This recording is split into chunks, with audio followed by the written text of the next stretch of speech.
amazing digital dating simulator. Yeah, that's right. After watching episode 9 of it, I have to cope in some way. So I decided to do this dating simulator that has been requested by you, my wonderful community. Welcome, everyone. Hi, Tuna. Hi, Ryusa. Hi, Buddy. How are you doing? I hope you're having a beautiful Saturday. And today, we're gonna have an even better Saturday from now on, because we're going to date someone. Now, I wasn't sure who to date. My favorite character was Jax, but yeah, I don't want to spoil what happened in episode 9 in case someone didn't watch yet, but yeah, that shattered me. Still, so I was not sure who to date. I also was debating on dating Pomni first. I mean, I want to go through all routes eventually, so it's only really a choice of order. So I decided to give you the choice, because what could go wrong with that? So I made a poll on YouTube, and yeah, you guys clearly want to see me relive my trauma or like get even deeper into it, because by far Jax won the voting. So we're gonna do that by will of my community, and now it's even a better excuse for me. Now I don't even have to explain why I choose Jax. It's all your fault. Oh, by the way, Pomni was second, so we're gonna do her next time. Or maybe today. I'm not sure how long a route is. I'm going into this completely blind. I only know that you can save here. If you go and load, you can apparently save slots. Which I obviously do not have any because I didn't play yet. But we will have to remember to to save it often enough so we can jump back in between choices. So we're gonna try to do that. Yeah. I'm not sure if you can fail, by the way. Like, if I can fail to get to date Jax, because I'm picking the wrong choices, you know. But we're gonna see. But first of all, I gotta quickly grow invisible and show you that painting of them, because it is so fabulous. Look at Pomni, look at Gangle. Those two are my favorites on there. Isn't Gangle? Isn't she so cute? She's so cute. She's really living out her dream. I feel so bad for her that she didn't get the anime episode in the show, but now she's getting to live out her dream in a digital dating. Oh, and we have teacher Kinger too. Oh my god, it's gonna be so peak. I was making fan art. Cool. Of who? Who did you draw? Who did you draw for? So, I would say before talking into this deeper, let's start. I got a voice actors, I think. I don't know if the voice actors are there. That would have been even better if they got the voice actors to, like, voice the lines in the game. I don't think they are in it, though. But let's see. You? Me? What? I am honored. Oh my god. I'm looking forward to seeing it. Post it so I can see it later. Disclaimer, this game is fan-made and is in no way officially affiliated or endorsed by Glitch Productions or Gooseworks. All events and interactions in this game are not canon. Please do not reach out or harass anyone on Glitch's production team about this game. This game contains bright flash transitions. You have been warned. Oh my god, he's so cute! Oh my god, oh, when I downloaded this game, it said that you cannot date Kane or Kinger yet. Which kind of makes sense because Kinger has a wife, but they're working on it. They want to include routes to date Kane and Kinger eventually. So I think we have to eventually revisit this game and date Kane and Kinger. Welcome to the amazing. Oh my god, hold on. That's my cursor. Okay. Welcome to the amazing digital dating simulator, a slice of life styled school setting where anything and everything is possible. I'm Kane, and I'll be your principal for the duration of your stay here at the amazing digital academy. Woo! Help your classmates, pull pranks on the teacher, become a straight A student or a rule-breaking delinquent. All this while possibly finding love along the way. Oh my god, he's so dreamy. But enough about my wonderful creation. Let's get you enrolled. First things first, what uniform will you be donning? Donning? Oh my god, of course that one! Honestly, though, that's more detailed. That's... I know those are Japanese school uniforms, right? But they look kind of boring. Anyway, like the male one. It's just a bunch of buttons. Hi, KVK, welcome! I'm good. I'm so hyped for this game. How are you?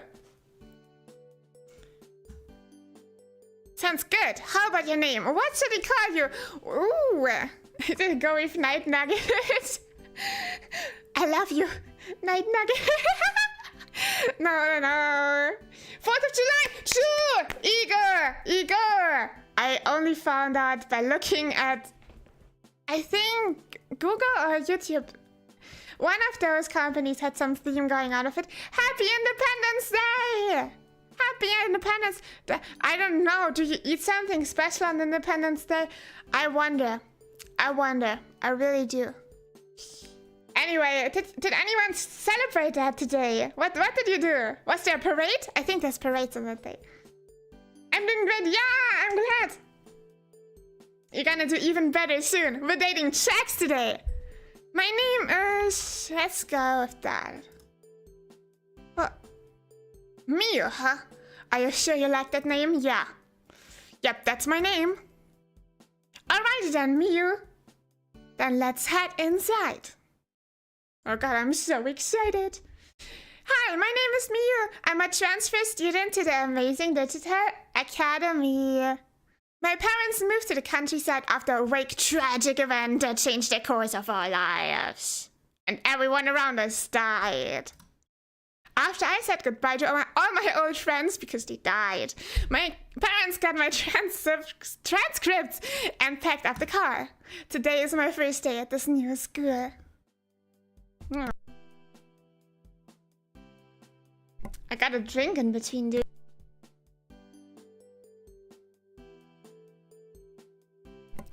I glanced down at my class schedule. This should be English 101 with Mr. Kinger, so where's the teacher? As I step into the room to let in any other students that might be late to class, someone else hops into the room. The figure looks like a tall, white piece from a gaming set. Specifically, he looks like a king in chess. It takes me a moment to put 2 and 2 together, but when I do, I almost groan at the pun. Groan? Groan. Surely his name can't really be... Hello, my name is Kinger. You must be pleased to meet me. Mr. Kinger extends a gloved hand, which I shake more out of instinct than out of a genuine sense of excitement. Good morning, students. On the docket today, we have a new student named... Oh, what's your name again? Here's our first choice. Oh my god.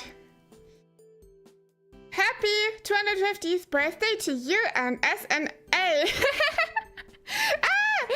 Happy Independence Day. Cute. Is it 250th already? Insane. Oh, then it's special this year. Yeah, hey everyone, I'm Miu. I look forward to learning with you all, and I hope we can all be friends. Or I'm Miu, don't mess with me, and he'll be good. That's a good starting point for making friends, I'm sure. And I'm Miu, and I'm always down for a good time. Let's go with that one. That sounds weird. I don't know. Rightio! Go on and take any open seat, Miu. Most of our students don't bite. Most of them! But some do! One of the other students, a purple rabbit, seems to grin at this. I take a moment to think of who to sit by. Here it is. I take a seat next to the girl in colorful hat and sailor uniform. That must be Pomni. I sit next to the shy-looking girl with a comedy mask and ribbon body. Gango! I sit next to the mismatched figure with a bored look on their face. That must be Subal. I sit down next to the cheery-looking ragdoll in front of the class. Oh, that's Ragatha. I sit down with the mischievous-looking purple rabbit, or I sit down at the teacher's chair. I want to sit with the purple rabbit, but I kind of want to sit down in the teacher's chair now. Hold on, I have to see what happens. I have to see. I sit on Kinger's open seat behind his desk. The test piece blinks at me for a moment before surveying the other open desks. He seems content to let me take a seat. I guess you're the teacher now. The mismatched figure speaks up, raising the hand before calling out to Mr. Kinger. Very funny, Kinger. You have to teach the class now. Make them pick another seat. Ah, okay. Mr. Kinger looks at me apologetically. Sorry, but them's the rules, kid. Okay, and then I just rabbit. I sit down next to the purple rabbit. He looks bored by Mr. Kinger's lecture. As I take a closer look, I see his name is written on a nameplate on his desk. Apparently his name is Jax. As I get a closer look at Jax, I also see he's working his jaw. Is he chewing a gum? He catches me looking at him and I almost apologize for staring, but I can see he isn't offended. Instead, he grins quietly before putting a finger up to his lips. He takes the chewed gum between his gloved fingers, reaching out towards the girl in front of us. The girl in front of us has a ribbon for her body and a comedy mask for her face. No, gang! She's paying close attention to Mr. Kinger's lecture, and Jax is reaching out with the gum on his hand. Oh no! Is he going to stick it on her mask? Warn her, keep quiet and see what happens. We should warn her, honestly. I mean, I know we should try to appeal to Jax, but still. Poor Gangle. Oh, sweet. Night Nugget-san. Hi, the T-Sans. Welcome. Oh my god. How are you doing today on this beautiful Saturday? Hi, Memi. Hi. We're dating Jax today because that's who won in the poll. That's my excuse now why I'm dating her. It was not my own choice. Democracy won. Warn her. Hey, what are you trying to do to her? Huh? Thanks to your advance notice, the ribbon girl manages to extend her mask forward, turning to face Jax with a panicked expression on her mask. The ragdoll girl seems to notice this exchange as well. Jax, leave her alone. I don't even know why you let her sit behind you. Why we let you sit behind her?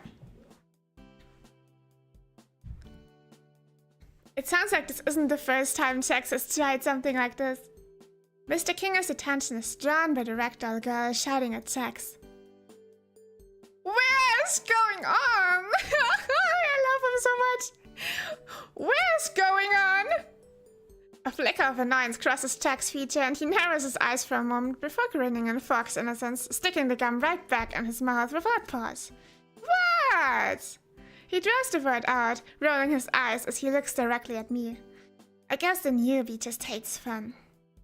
Despite Jax's disapproval, I can't help but notice the masked girl giving me a grateful look.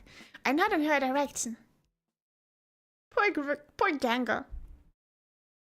I was just settling into my desk and getting used to this place when something burst into the room. Principal Kane, how exciting to have you in our class today! The new figure turned to address us. At his side was a bubble with razor-sharp teeth. I don't think I'll ever get used to this school. Dang it! Bubble is so cute! Look at him! Can we date Bubble, please? Great stuff, everyone! Yeah, I'm glad! I'm also good! I'm good. I'm so excited. I'm so excited for this. I'm not feeling so well, so I hope watching this live makes me feel better. Oh, for sure! I'm sending you best getting better, get well soon wishes. With the luck that you acquire from this stream, you're surely gonna get better soon. I saw the first part of the Jax route. Ooh, cool. Hi, Lucio, welcome. Today, we're dating Jax. Because that's who won in the poll. It was democracy one. I cannot do anything against that. Kinger, class, how do you do? Principal Kane extends a hand, gesturing to all of us before freezing in place. With a sound like porcelain grinding against porcelain, his teeth slam shut, his eyes grow slowly extrude from his teeth, like they're not solid objects. Mio, wasn't expecting you here! Manic enthusiasm suffuses his voice as he points his cane at me. Maybe you'll be the secret ingredient to make this school interesting. He pauses a moment, rubbing the base of his chin in contemplation for a moment. Is there a reason you're here, Kane? Sybil speaks to him like they're addressing an annoying insect instead of the principal of the school. Kane perks up. That's right! The reason I'm here to make sure we all have an enriching academy experience. One filled with fun, danger, adventure. He begins to list more and more descriptors, increasing his breakneck speed until I can't even tell what he's saying. And most of all, interesting to our studio audience. He turns towards the window and stares out of it for a moment. Is he addressing somebody? There doesn't appear to be anyone outside. However, the numbers are in, students, and it turns out school dramas are just white noise. Normally, this is the time that I'd tell you that means the end of the school life as we know it. Kane bites in his hands in mock horror. The class and Kinga play along, gasping at his revelation. Gangle looks ready to burst into tears. However, my sweet-toothed students, your benevolent principal has found a way to bring public interest back to the school in a major way.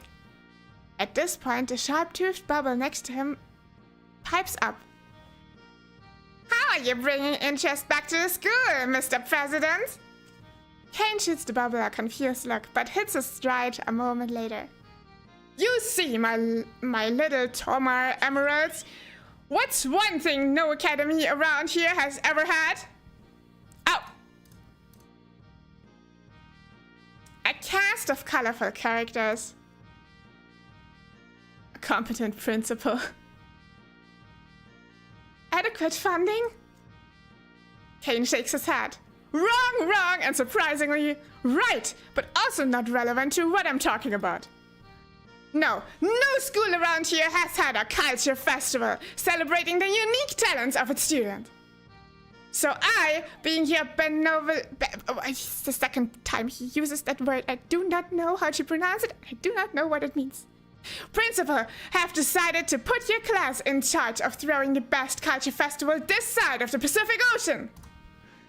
Make it flashy. We gotta keep the interest of our investors after all. What investors? Agats! I'm almost late for my deep tissue massage. Alright, Kinga, I'll leave you the list of everyone's responsibilities. You all have 5 days. Break a leg or two. As abruptly as he appeared, Kane darts out of the room, disappearing from view as he adds to his appointment of his deep tissue massage. Alright, class, let's see what roles Kane's assigned to each of you for the culture festival. Kinga lifts a paper from his desk and begins to read aloud. Ragatha, as the class president, I trust you to organize the other students and make sure the festival proceeds with no issues. You can count on me! Sybil and Gang. Oh my god, I have to drink.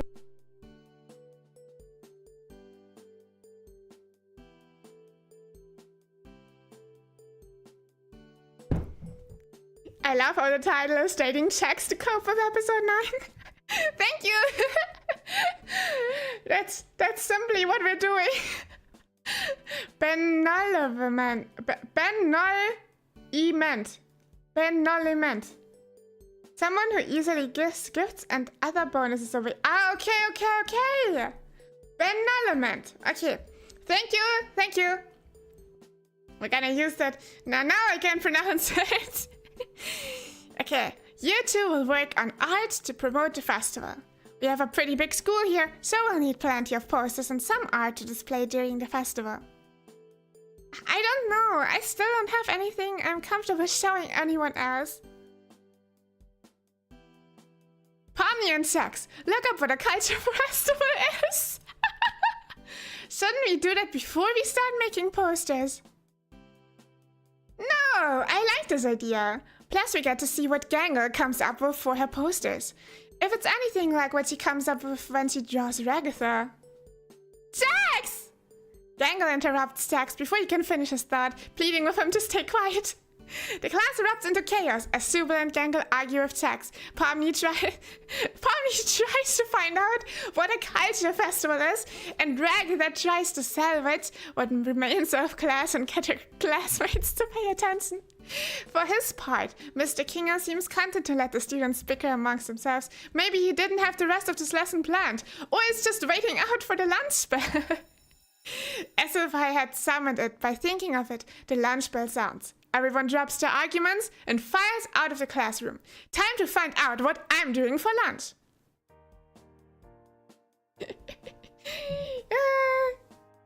I got to go. Bye, good night. Bye-bye.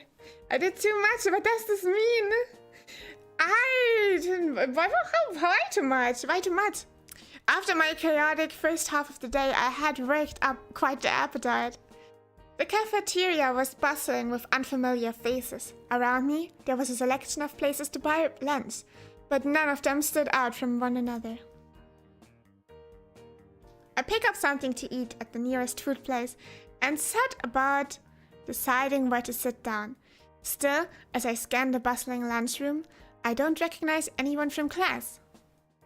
Didn't Subal and Gangle say they ate lunch in the courtyard? I guess I could just take my lunch back to the classroom. I sit alone, there's nobody I felt particularly close to. Let's go back to the classroom, I think. Don't want to sit alone. I walk back to the classroom. We're alone.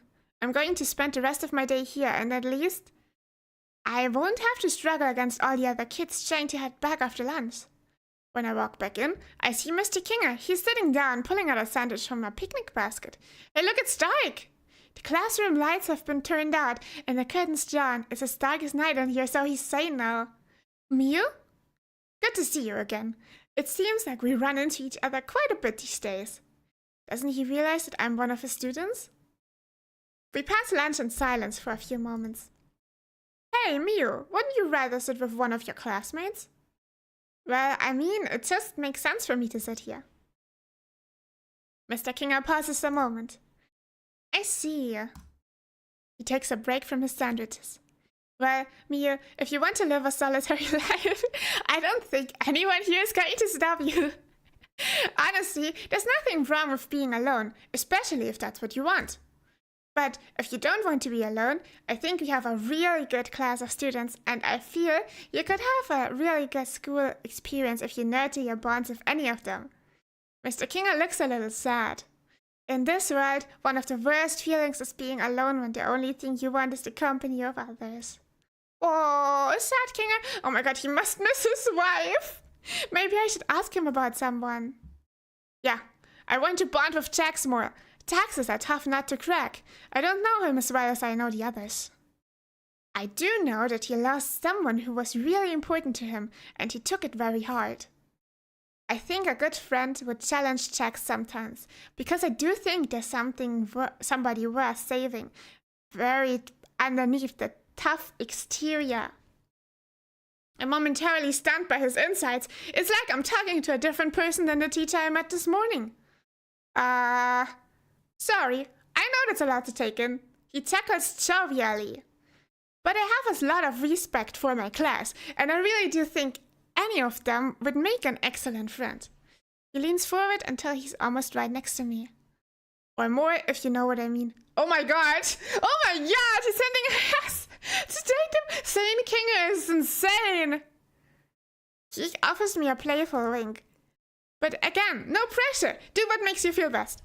Anyway, Mew, it's been really nice chatting, but I have a lesson planned to finish. You should get back out there. He seems to smile at me before lightly ushering me out. Okay. Didn't Sue and Gangle say they ate lunch in the courtyard? Let's sit alone there. There's no one around. Apparently today was pork cutlet day, but by the time I got to the front of the line, all of the pork cutlets have already been taken by other students. I ended up just getting a slice of stale pizza and a chocolate milk. I sigh. This is just like my old school. I sit alone. Just like my old school. Oh my god! When the lunch bell finally rings, I step out of the lunchroom and head to the afternoon class. They are uneventful, Finally, the last bell rang, and it is time to go home. What a boring day. Hold on, that cannot be right. I walk to my locker, entering the combination as I put my books down and get ready to head out for the day. My mind drifts to the day's events. I wonder if someone will ask me to walk back with them. Gather my things and wait a little bit, but alas, no one approaches me. Guess I didn't make a substantial enough impression on anyone today. Okay, no, then we did something wrong. Hold on. I have to go back. History. Do I have a history? Load.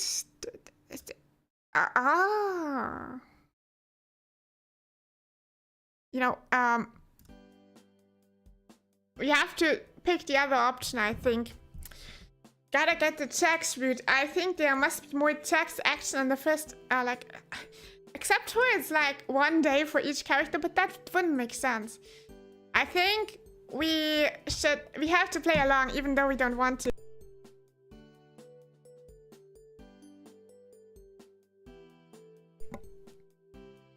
Oh yeah, by the way, the fan art I'm gonna make will be strange. Why is it gonna be strange? What are you gonna do?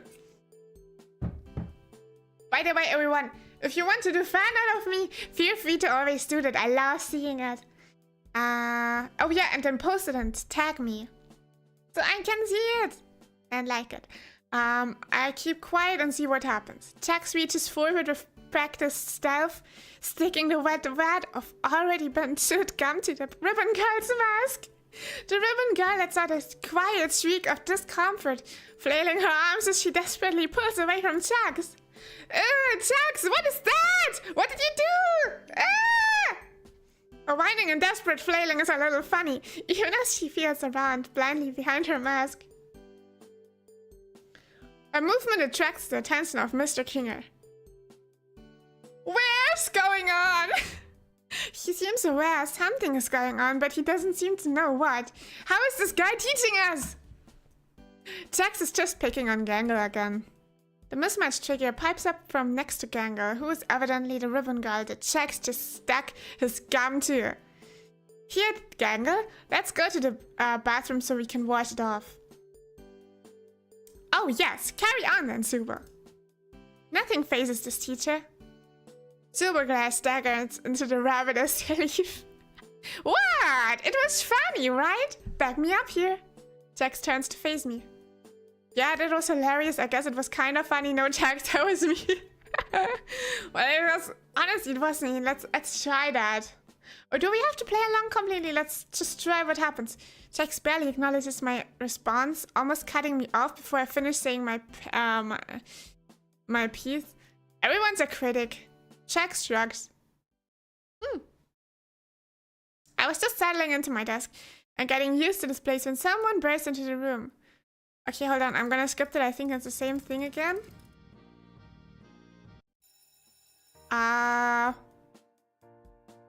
Hey, the Gangle route is gone. What happens if I go... Skip? Jax again? Oh my god! New option! New option! I could check the library. Maybe Jax, maybe Pomni or Jax is there, trying to find out what a culture festival is. I walk into the library with my tray in hand.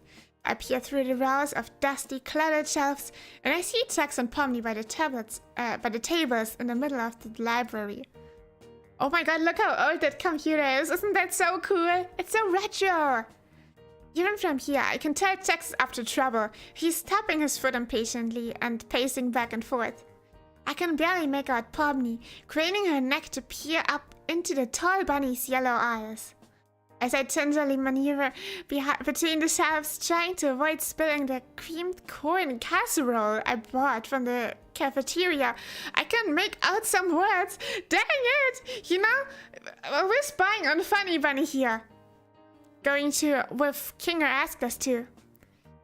I can hear Jack's response, but I don't have to as he mimics Pomni's mannerisms, tilting his head from side to side. As I get closer, I can hear her trying to reason with the stubborn rabbit. We should at least try to do what he said. I don't want to be the only one who didn't do anything to help. Against my better judgment, I creep closer, nearly tripping over a step stool. I manage to creep into earshot. Why? This whole thing is pointless. And no one will even notice if we bail, trust me. Jax crosses his arms, leaning back and letting out an annoyed sigh. As he leans back, he catches sight of me. Oop. Hey, new kid! He calls out to me. What do you think? We should ditch the stump culture fair thing, right? Their name is Miu, Jax. Second off, they ran class with the rest of us. I bet they want to stay on Kane's good side as much as the rest of us. I bet they'd rather do something fun, like pulling an epic prank.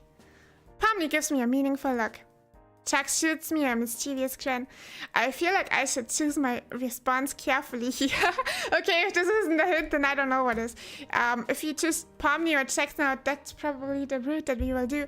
We're gonna do the Jax route, of course. So we're gonna ditch the Culture Festival. That sounds fun, Jax. I don't care about the Culture Fair. Let's go pull a prank.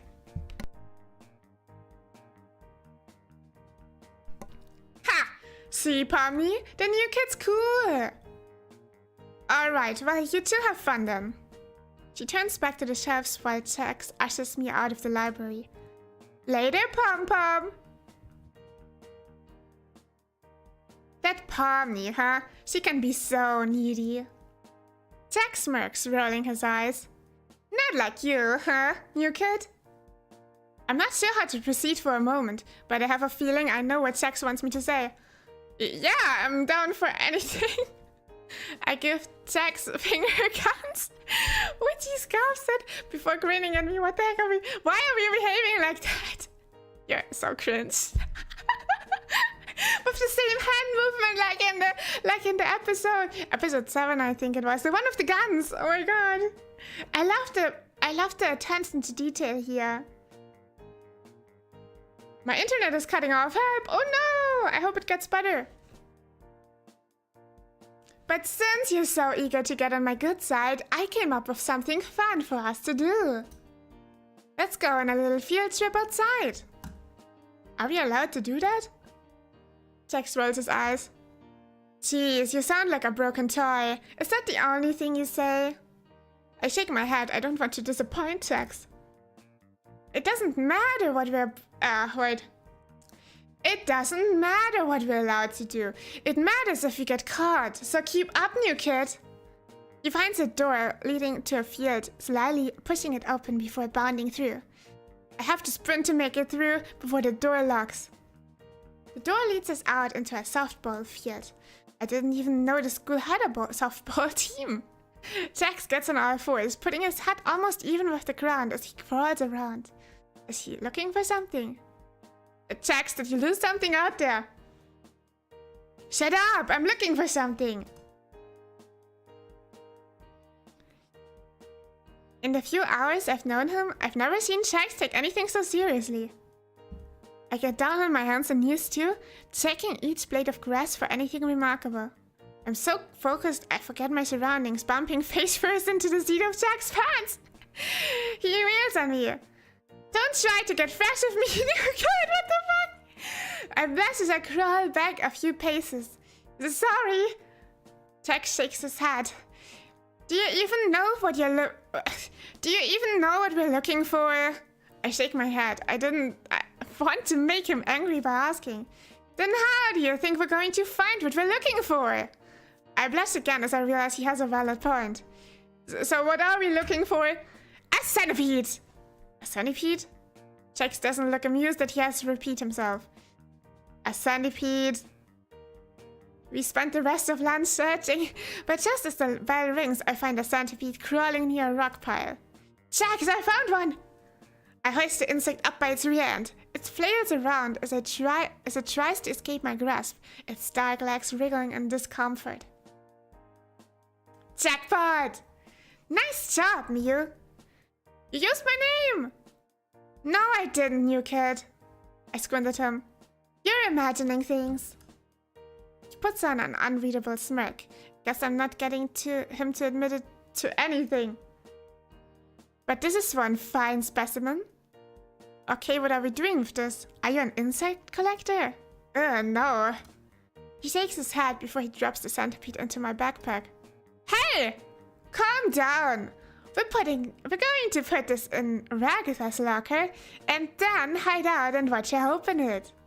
Why? Because Ragatha hates centipedes. I paused for a moment, not fully understanding why we would do that. So why are we putting one in her locker? Because it's funny, new kid. Try to keep up. I don't know if I agree, but this is the happiest I've seen Jack since we started hanging out. Come on, I have a key to let us back inside. He pulls out a ring of keys from his back pocket. How did he get all those? It looks like a set of master keys to every door in the school. Cool. Jax lets us back in. We sneak our way up the main staircase and are almost in Ragatha's locker when our class rep herself shows up, strolling down the hallway. Miu, what are you doing in the hallway? She tilts her head, offering me a very smile. I've been looking for you since you didn't show up to afternoon class. She notices Jax and her expression sours. Jax, you better be leaving Miu alone. Come on, Ragatha. He offers a cartoonishly wide grin. Then you kid actually looked for me. We even got lunch together. Ragatha looks utterly confused. Miu, is that true? It feels like I should choose my response carefully. That's right, we had lunch together and we're just trying to get back to class. No, Jax asked me to look for a centipede to put in your locker. She knows, throw the centipede and run. I don't think she knows. But we should also not snitch on him because then he's not gonna trust us anymore. Let's just go along with the excuse. That's right, we had lunch together and we're just trying to get back to class. Oh my god. I fixed it, yeah, congrats. Never touched those in real life. Centipedes often have poison hairs. Really? I didn't know that. Oh my god, I don't think I've ever touched one, but I've never seen many before. But one day I had one in my room. I've seen one in my room actually, and like that was so scary. I don't know how that got in there, but I don't know. So that was the scariest thing ever. So now I'm always, if I'm scared, you know, you have these episodes where you're scared that you have some bugs in your room or something. Every time I get those, I'm always scared that it's gonna be a centipede again, because that was the most nightmarish thing, even worse than the spider in the power socket. Ooh. Okay, but I won't touch them. Thank you for telling me. If I have to get rid of one, I'm gonna use a tissue or something.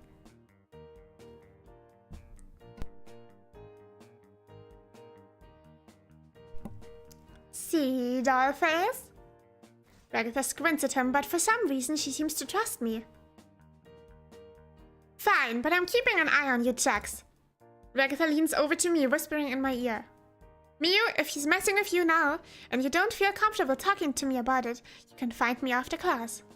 She's so nice, I almost feel bad about what we're going to do. Almost. But only almost.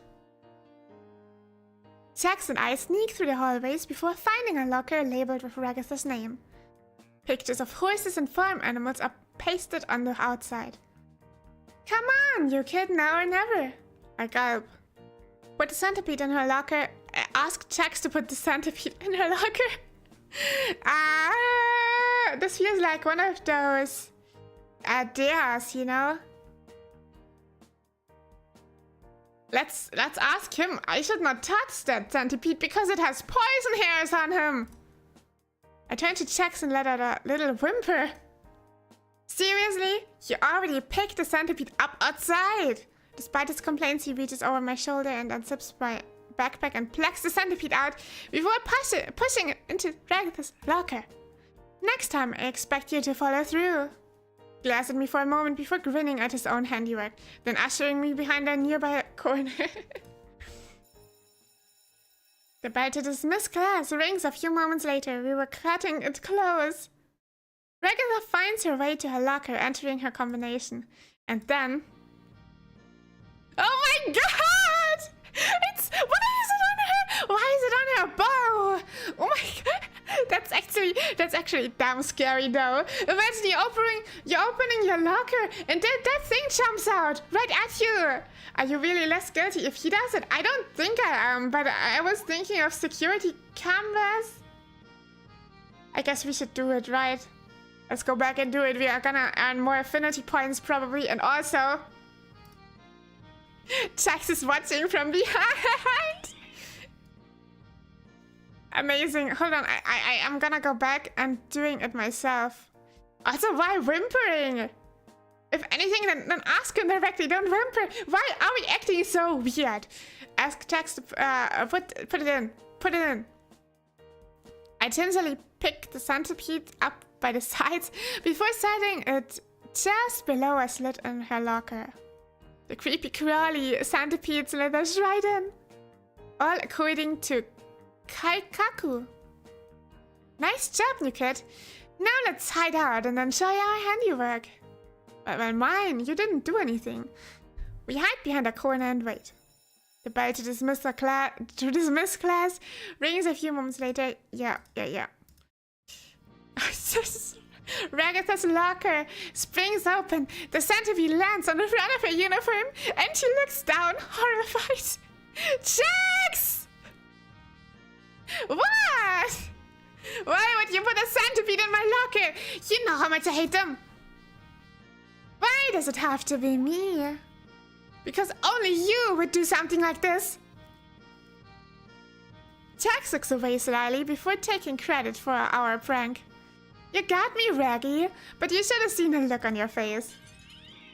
You're terrible. She storms off. I'm glad Jax took the fall for us as I step out from behind the corner. That wasn't a very nice thing to do. But Jax seems pretty happy with me right now. So that's nice. You gotta get ready. You gotta be satisfied with what you get, right?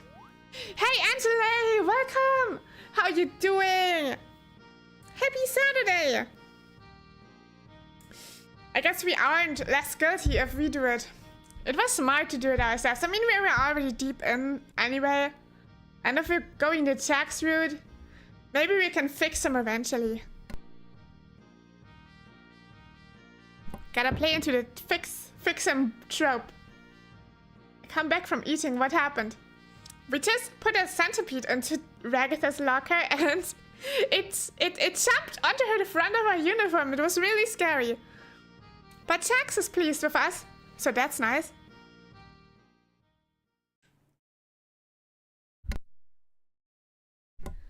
I walked to my locker, entering the combination as I put my books away and get ready to head out for the day. By the way, we missed afternoon class. My mind drifts to the day's event. I wonder if someone will ask me to walk back with them. As I gather my things, a familiar figure swaggers up to me. Yeah! We did it, everybody! We did it! I think we're successfully on the route now. Hey, new kid! You're still hanging around? Yup, just getting ready to head out. What do you say about how about I walk with you after school today? Surprised that Jack's asking me to walk home. I run out of words and just nod. Cool, let's go. The front door is open for us and I stand outside, waiting at the curb. My parents dropped me off this morning and I'm sure they'll be here any moment to pick me up. Jack stands next to me for a few moments. He gives me a confused look. What are you waiting for, new kid? My parents. Are you waiting to get picked up too? I'm 22 years old. I haven't been picked up by my parents for like 6 years. 6 years? And he's there since he's 16. I'm going to the dorms. What? What? God, I was yawning, sorry.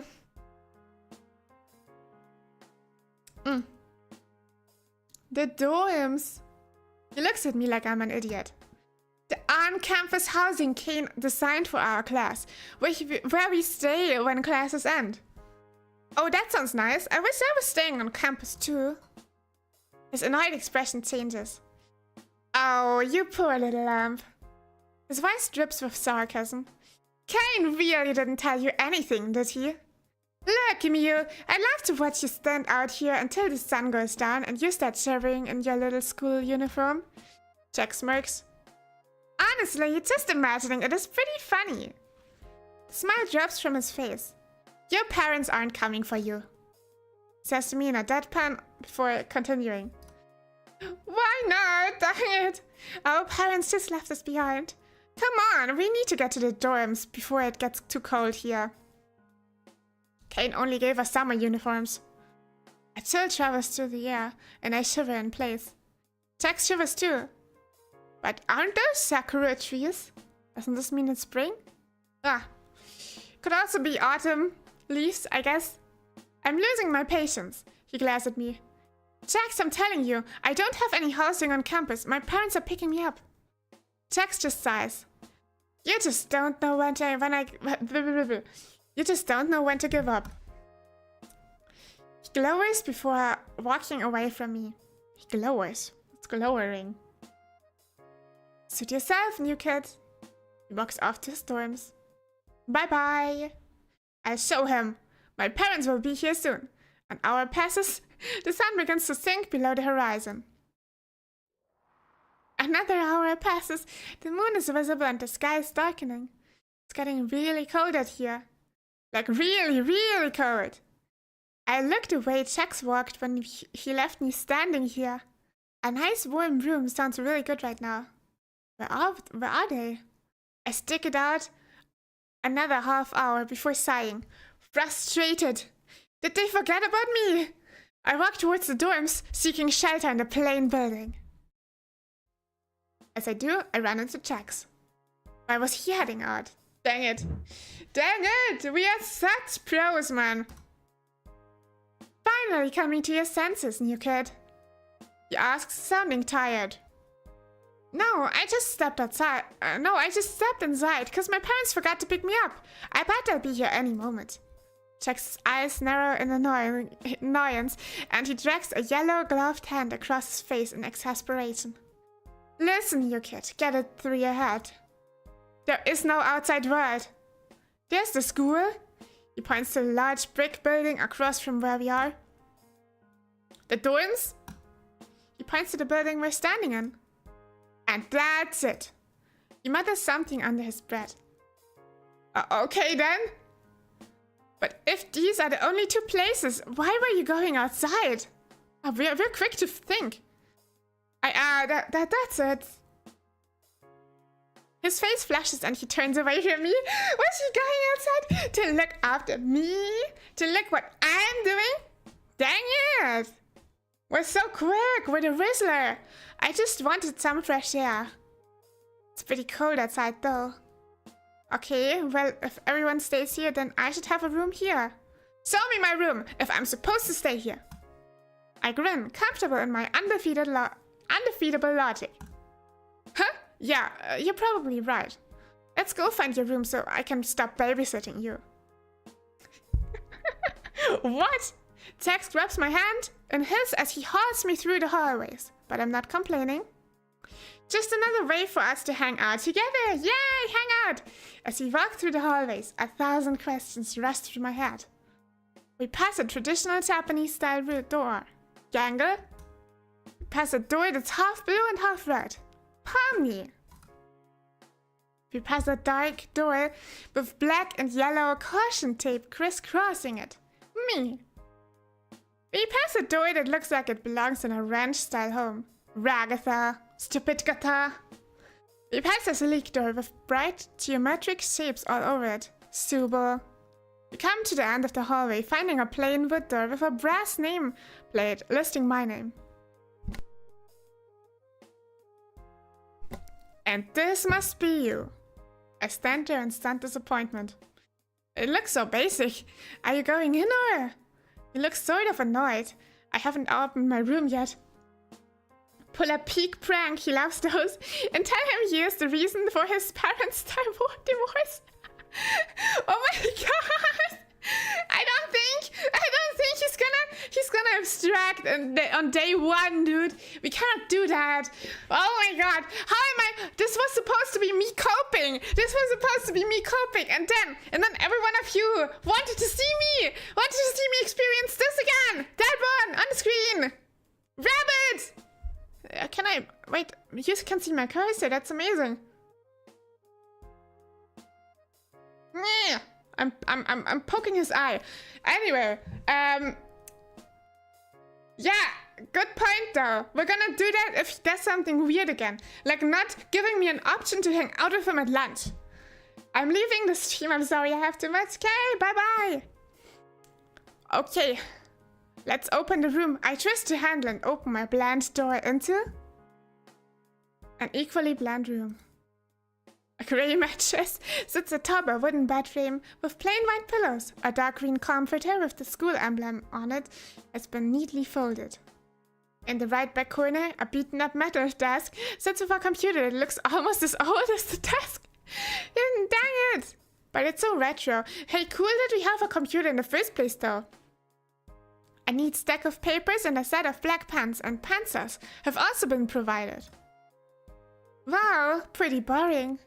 I try to look around the room for anything to dispute these words, but come up empty.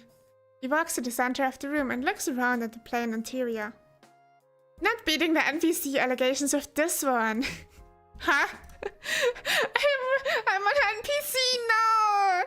You think Kane would have put a movie poster or something up?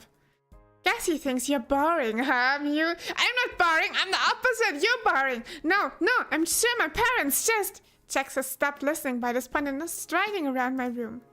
What a waste of time. Well, wait, Jax, aren't you going to say good... Jax slams the door in the middle of my sentence. Night.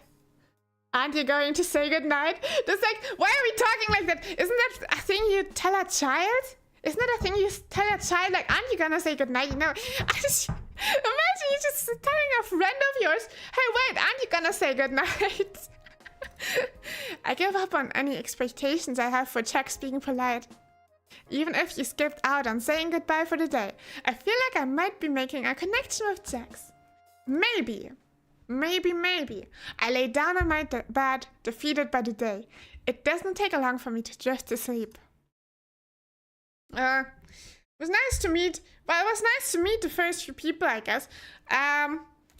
It's just a bit bad that we completely missed out on the second class that happened in the afternoon.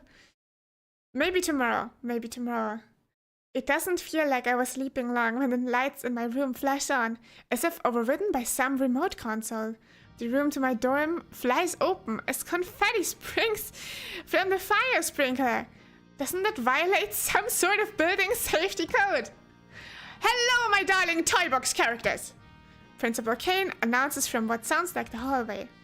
Oh, well, time to investigate.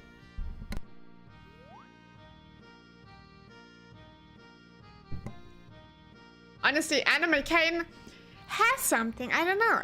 There's something to Anime Kane that I cannot get over with. Very, very appealing. Also, look at this. Gangle has a body pillow.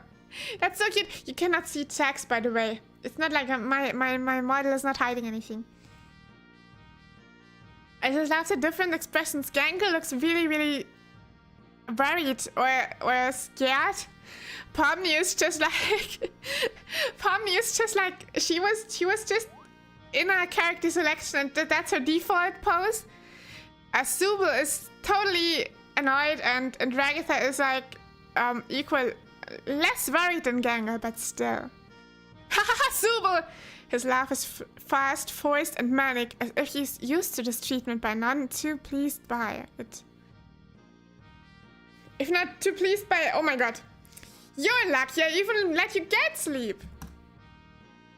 This he blurts out in a harsh monotone before recovering his cheery demeanor. I'm here because even with this culture fair pulling in new viewers, we're still not hitting the numbers that the Academy needs us to. Which is why I've secured us a sponsorship. He stretches out the last word, using some sort of effect to apply an ethereal reverb to his words. Without further ado, I introduce you all to A drum roll plays from somewhere in the background. Ragatha looks a little more awake, but the rest of us are still trying to shake off sleep to understand what exactly Principal Caine is talking about. The Wacky Words! Yes! Wacky Words again! Yay! You see, the vendors for Wacky Words have been having trouble finding a good audience for their product.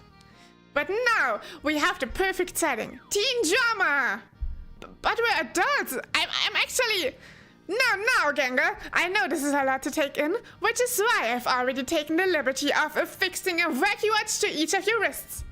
Each of us glanced down. To my shock, the watch is already on my wrist. How did it get there? What in the... And don't try removing them either.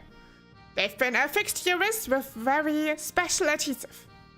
And if you try to remove them, let's just say they'll be taking a little piece of you with them. I can hear Gengar beginning to whine as panic sets in. Pomni tugs at her Wacky Watch, but no matter how hard she tugs, the wristwatch stays affixed. Her gloves stretching like a rubber band as she pulls at the rods. Ragatha just looks down with a resigned sigh. Caine, I can't remove the arm with the Wacky Watch. What the f... Principal Caine ignores our complaints as he continues his monologue. You see, my turtle doves, in order to secure the funding, we need to make it to day 5 and the culture fair. I need you wearing the Wacky Watches at all times. Luckily, I secured a deal where I won't need all of you to do ad reads, but it is of paramount importance that none of you insult or try to disable your Wacky Watches. Good luck with school life. Can't wait to see what you do with the culture fair. Bye! He stretches out the last syllable as his body folds in on itself, an infinite number of times disappearing from sight. Oh my god. Caine is a principal. I need that in my life. Ragatha, well, I know it isn't ideal, but at least we can all talk to each other now. Should make communication about the culture fair easier.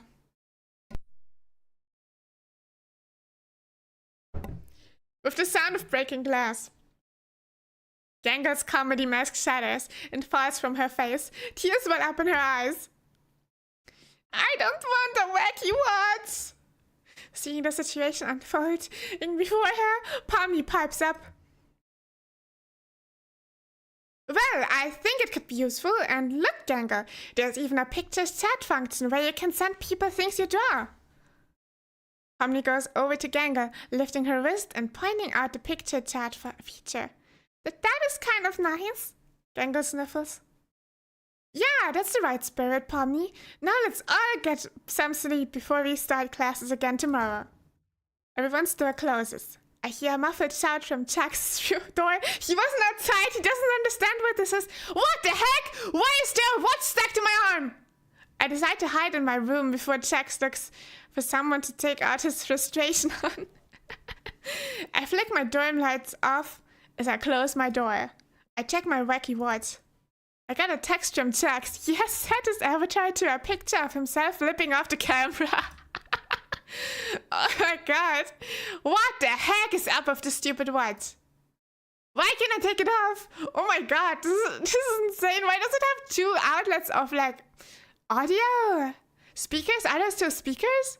Then the Wacky Watch is so wacky. I did not consent to this. You could have asked for my consent before showing me something so utterly disgusting. I laughed. It sounds like the checks I know. You didn't miss much. Apparently Principal Caine took a sponsorship from Wacky Watch to keep the school open or something. And now they're physically stuck on us. They really are. This sucks. Yeah, but at least we can text each other whenever, right? I guess. I hope you sleep well tonight. We are not learning at all. Why are we like this? Why do we act like this? I hope you sleep well tonight, even though Caine stuck these Wacky Watches on us.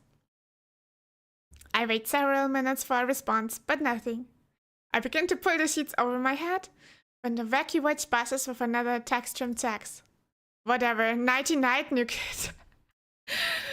Don't let the centipedes fight. I guess that's as much as you can get from him. As I get to sleep, I cherish the bond that Jax and I have built today. Always centipedes! I can't wait to find out what sort of trouble we can get into tomorrow. Exciting. Day 1. Complete! We did it, everybody! We did it! Text shoot established, I think. I yawn as I awake in my room. The clock on my the clock on my Reiki watch says it's morning, but the only way I can tell is from the sliver of sunlight peeking from under my door. I slide my school-issued pajamas off and look in the closet. Oh, it's only the same uniform, but 1, 2, 3, 4, 5, 6 times. And we're wearing one, hopefully. This means we have one for each day of the week. It's pretty good. A series of perfectly pressed school uniforms are there, with a little tag on the sleeve of the nearest one. I take a closer look. Oh my god, it's Kane! He's so cute! Look at him! I like Kane so much, oh my god. I should have done this in my Kane cosplay. But we're dating Jax today, so no Kane cosplay today. Hi, I'm back! Can't stay because I'm in a car, but just know I was here. Hi, Cookie Cats Games, welcome! Hope you have a nice Saturday! Oh my god, we're dating Jax right now. It is so cool. I have formed a bond with him over pranking Ragatha with centipedes. It's so epic. Looks like Kane left me a note. Look at this cool Kane I drew. Hi Miu, this is Principal Kane. As part of your stay at our lovely academy, you have been provided a set of uniforms free of charge. The price of your dorm is also included in your tuition payment. Looks like you and Jax have been spending time together and everyone's talking. That sort of drama-seeking, desperate mismatching... That sort of drama-seeking, desperate mismatched energy is exactly what we need to keep our studio audience engaged. Remember, if Jax pushes you away, it's just because he wants you to try even harder. Oh my god! What kind of message is that? As I pull my uniform over my Reiki watch, I glance down at it. I have a text from Jax. You headed to school yet? On my way, I spy Jax as I stumble out of my room, still slipping my foot into my shoe. Jax, wait up! You wanted to walk to school together, right? Jax looks up from his watch, pausing for a moment. What? He notices me. Oh, it's you. He's doing a great job of hiding how excited he must be to walk to school with me. Yep, I'm ready to walk to school with you. I love how we're looking straight through, though. Jax looks confused for a moment before slowing down. Don't remember saying I was gonna walk to school with you, but whatever. He waits as I catch up with him. What's on the agenda for today? Huh? Aren't we gonna pull another epic prank today? Jax shrugs. Hadn't thought it far ahead yet, but I'll come up with something. We step out into the crisp early autumn air. Autumn air! Autumn air! I told you! Autumn air! But it's Sakura. Jeez, I don't know. It's supposed to be autumn trees. They must have done something wrong with the coloring. Anyway, hi Chami! Yo, we're dating Jax right now. It's super cool. And we cannot date Kane yet, but we will do that eventually. No means yes, and consent is not real, got it. Learning so much from Night Nugget. Oh my god, we're learning so many bad things here. You're not learning that from me, you're learning that from Kane. You're learning that from Kane, okay? Don't credit me on this. No, it's just yes with extra steps. Okay, let's correct that. No means yes and consent is not real. That's never the case, except for when you try to date Jax, okay? Okay? Kane said it specifically pointing to Jax, so this is where we are gonna put this logic together. Then it's in itself cohesive again. Okay, what about you, new kid? Got any plans for today? Oh, I'm gonna date a purple rabbit. Don't know what you're gonna do. Well, I was thinking about working on the culture fair project that Principal Kane asked us to do. I trail off as Jax shoots me a sharp look. That was the wrong thing to say. But that's stupid. So I was just gonna go help out with whatever you wanna do today. Jack's smirk is back and as wide as ever. Careful, new kid. Keep hanging out with me and the rest of the class will really hate you. Gulp.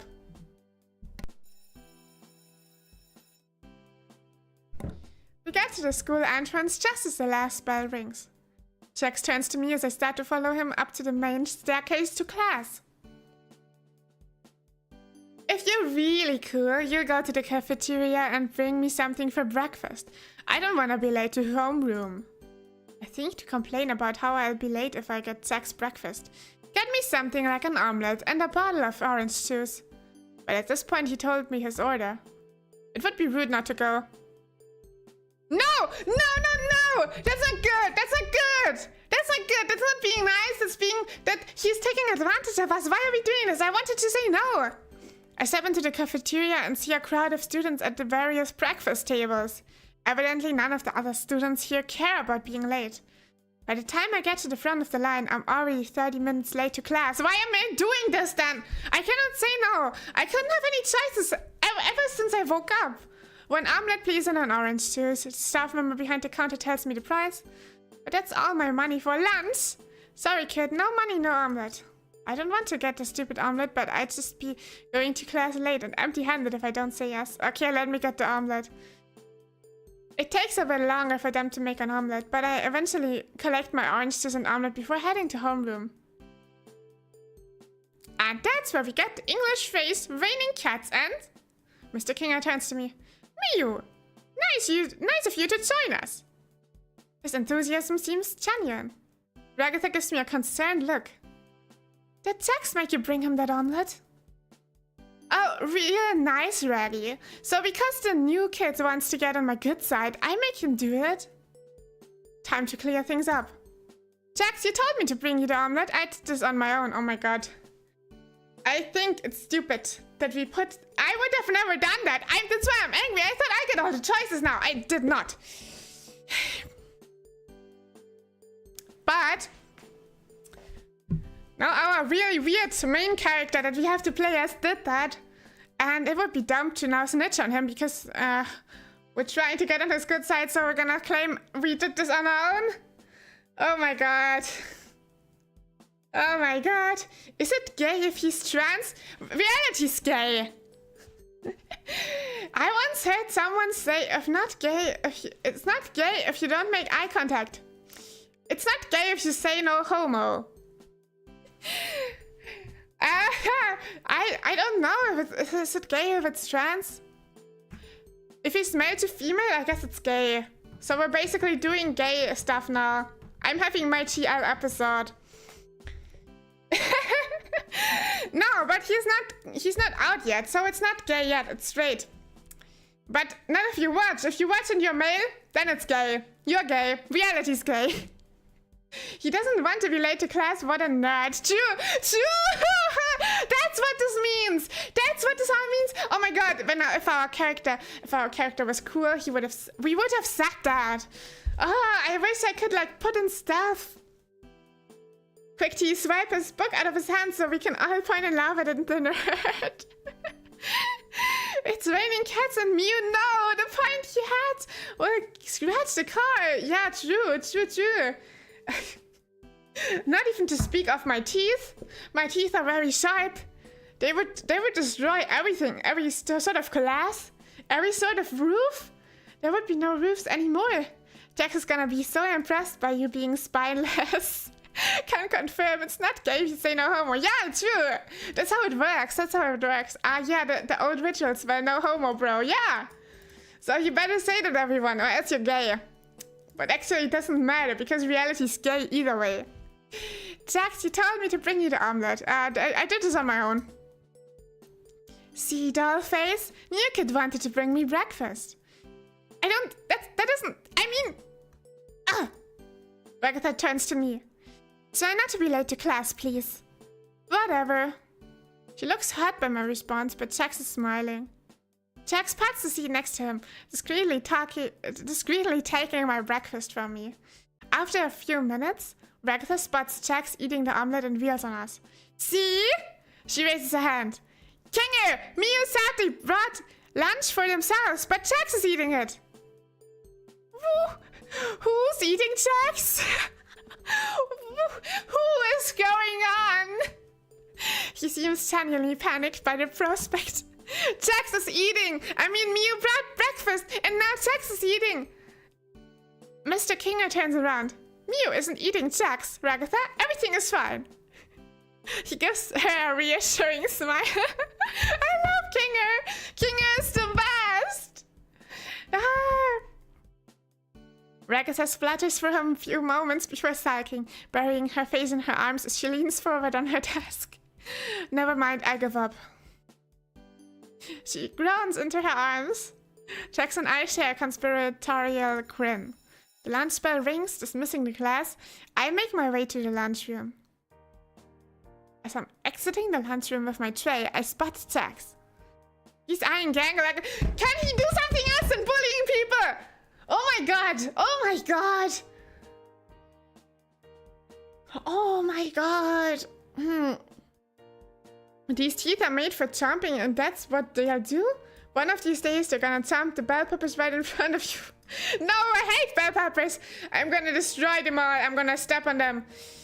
Hi, Twitch Freddy, welcome! Okay. He's eyeing Gangle like a lion, stalking its prey when I catch up to him. Or like a bunny stalking its carrot? I spend a few moments racking my brain for something that might be hunted by a bunny before Jax notices me. Oh, new kid, good.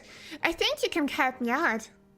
Can you keep Gangle busy for a little bit? I wanna try something funny. I nod. I walk up to Gangle. So, anime, huh? What? She looks genuinely confused, which makes sense. This is one of her first times I've ever talked to her. Luckily, I'm a master of subversion. You know? Anime. It's the happening thing. It's hard to be this cool. I guess. She must be intimidated by my charisma and looks. Time to dial it back a little. Yeah, if you say so. I think it's cool.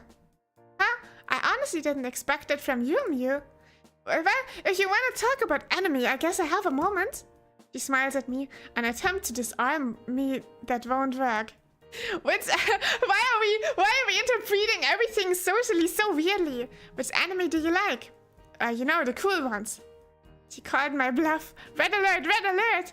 The cool ones? I stumble over my words for a second.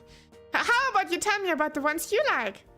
Oh, don't get me started. I like Yu-Yu. I like Yo-Yo, Hatzoku, Quad Gun, Uzumaki Ninja, Inuyasha. I keep nodding and smiling as Jack sneaks up behind Gangle, a sharp whack in hand and a dark grin on his face. He's just about to press the power button when... Is that Suba? And they're holding a coin cup! Jack's eyes fly wide as he notices them, stepping back slowly but tripping over the shop bag. What's a shop bag? The lid goes flying as my poor companion trips over it, dust caking his entire body. Suba! Gangle turns around to see what the commotion is. I rush to Jax aside. Leave Gangle alone, or this won't be the last time you see a corn cob in an unwelcome location. Dang it, Suba is so cool! Jax is still spluttering, covered in dust.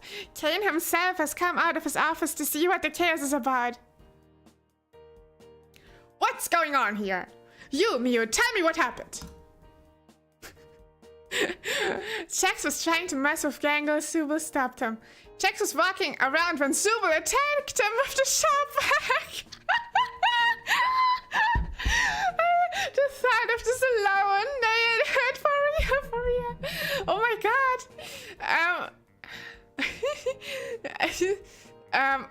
If he said that he was messing with them, I think the jackfruit will be broken again. We're already too deep in with this. Suba attacked him with a sharp back. Jax looks confused for a moment, but then grins as he realizes I'm getting us both out of this. Yeah, that's right. I was just trying to clean and Subal over here attacked me. Are you seriously implying? No, Subal. You really shouldn't be harassing the cleaning staff. Jax here asked me earlier if he could use the shop vac to clean the tops of the lockers. I was surprised but impressed by this go-getter attitude. Shame on you for disrupting his cleaning activities. Kane, that's not what... Chop, Subal. You're coming to my office while I decide what to do with you. In the meantime, Bubble. He claps his hands. He's so cute, oh my god. Bubble manifests out of seemingly nowhere. What's up? Clean this up. Bubble opens his mouth, extending an unnaturally large tongue as he begins to lick up the dust from the shop vac. Kane stands there, his jaw agape. Why are you like this? By this point, Gangle has made herself scarce, and Subal is stomping off to the principal's office. As you were, Jackson Mew. We make ourselves scarce as well, heading to the school entrance as the bell rings. Oh my god, what is this game? Well, that was a burst. But at least we got Subal put away. Hey, Jax, what happened back there? What are you talking about? Gives me a confused look. The, Cohen thing? Don't know what you're talking about. Tries to keep walking. Oh no, Jax, you're not getting away that easily. I grabbed a small Cohen cup off my lunch tray and pointed at him. His eyes widen. Put it down! I smirk. Aha! So you are scared. He ducks his head, looking to see if anyone is in earshot around us before addressing me.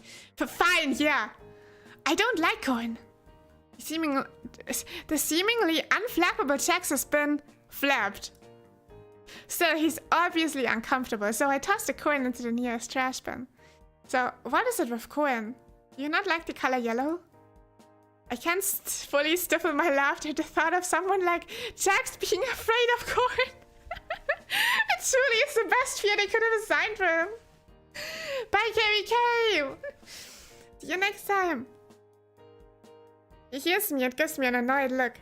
My gloves are yellow, new kid. Good point. What is it then? He waits until we are significantly away from the other students before answering me. Oh, the little colonel's artist. Ugh. Gives me a revolted expression before smirking. But don't think you have the upper hand just because you know that about me, new kid. I'll find out what bugs you. I shrug, trying to play it cool like him. Nothing scares me. Jax grins at me. I don't bite it for a second. Don't worry, I'll find out. I gulp. Anyway, new kid, you heading back to the dorms? Yeah, I don't have anything else to do today. Cool, me too. I stand awkwardly for a moment before going for it. Do you want to walk back together? He raises his eyebrow at me before returning to his normal demeanor.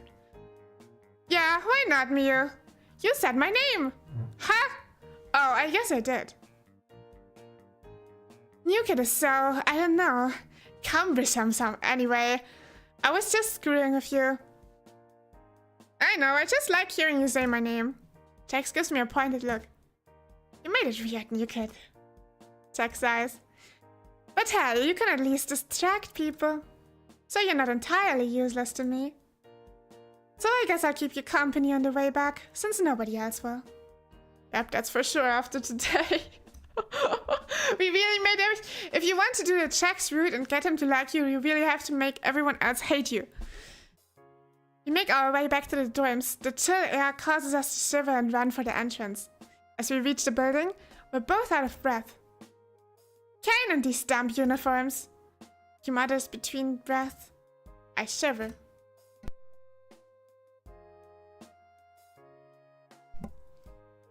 I could go for hot tea or hot chocolate right now. I rub my hands together as I make my way up to the stairs to my dorm. It's too bad I don't have a kettle or anything. I think aloud. Jax looks at me. You know, there's a kitchen in the lounge, right? It has, like, everything you just mentioned.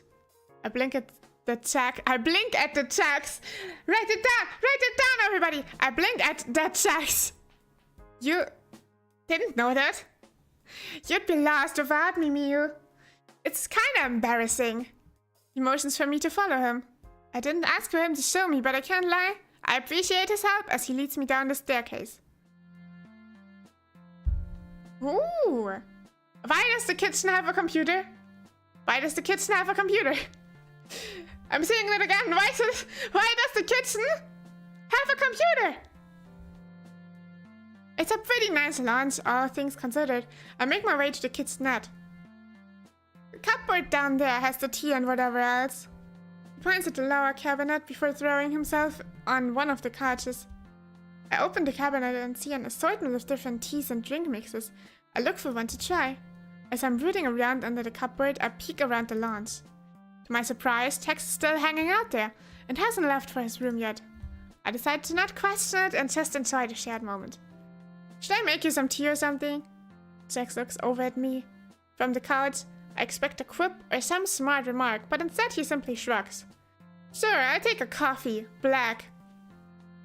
I nod. Hi, Crumb! Welcome! No, you're not too late. We're dating Tex right now. It's day 2, I think. Yeah, day 2 after classes. We made everyone else hate us completely by now. But we have Jax now, somewhat liking us, but I don't know. I don't like how the main character behaves. We're acting kind of like Jax's slave. But I hope the dynamic's gonna change eventually. Right now we're in the kitchen with him and making tea for him. I make myself some tea, and once I'm done, I make a coffee for Jax. Yeah, coffee. I can't help but feel a little happy to be spending time with Jax in a more casual environment. For his part, Jax seems more relaxed too. Or maybe he's just tired. Too tired to pick on everyone. It's a nice moment. I finish up and start bringing the drinks over. As I carry the drinks over, I notice Jax has been weirdly quiet. I go over to the couch to check on him. Sure enough, he's fallen asleep. Yeah, there, enjoyed it for a moment, everybody.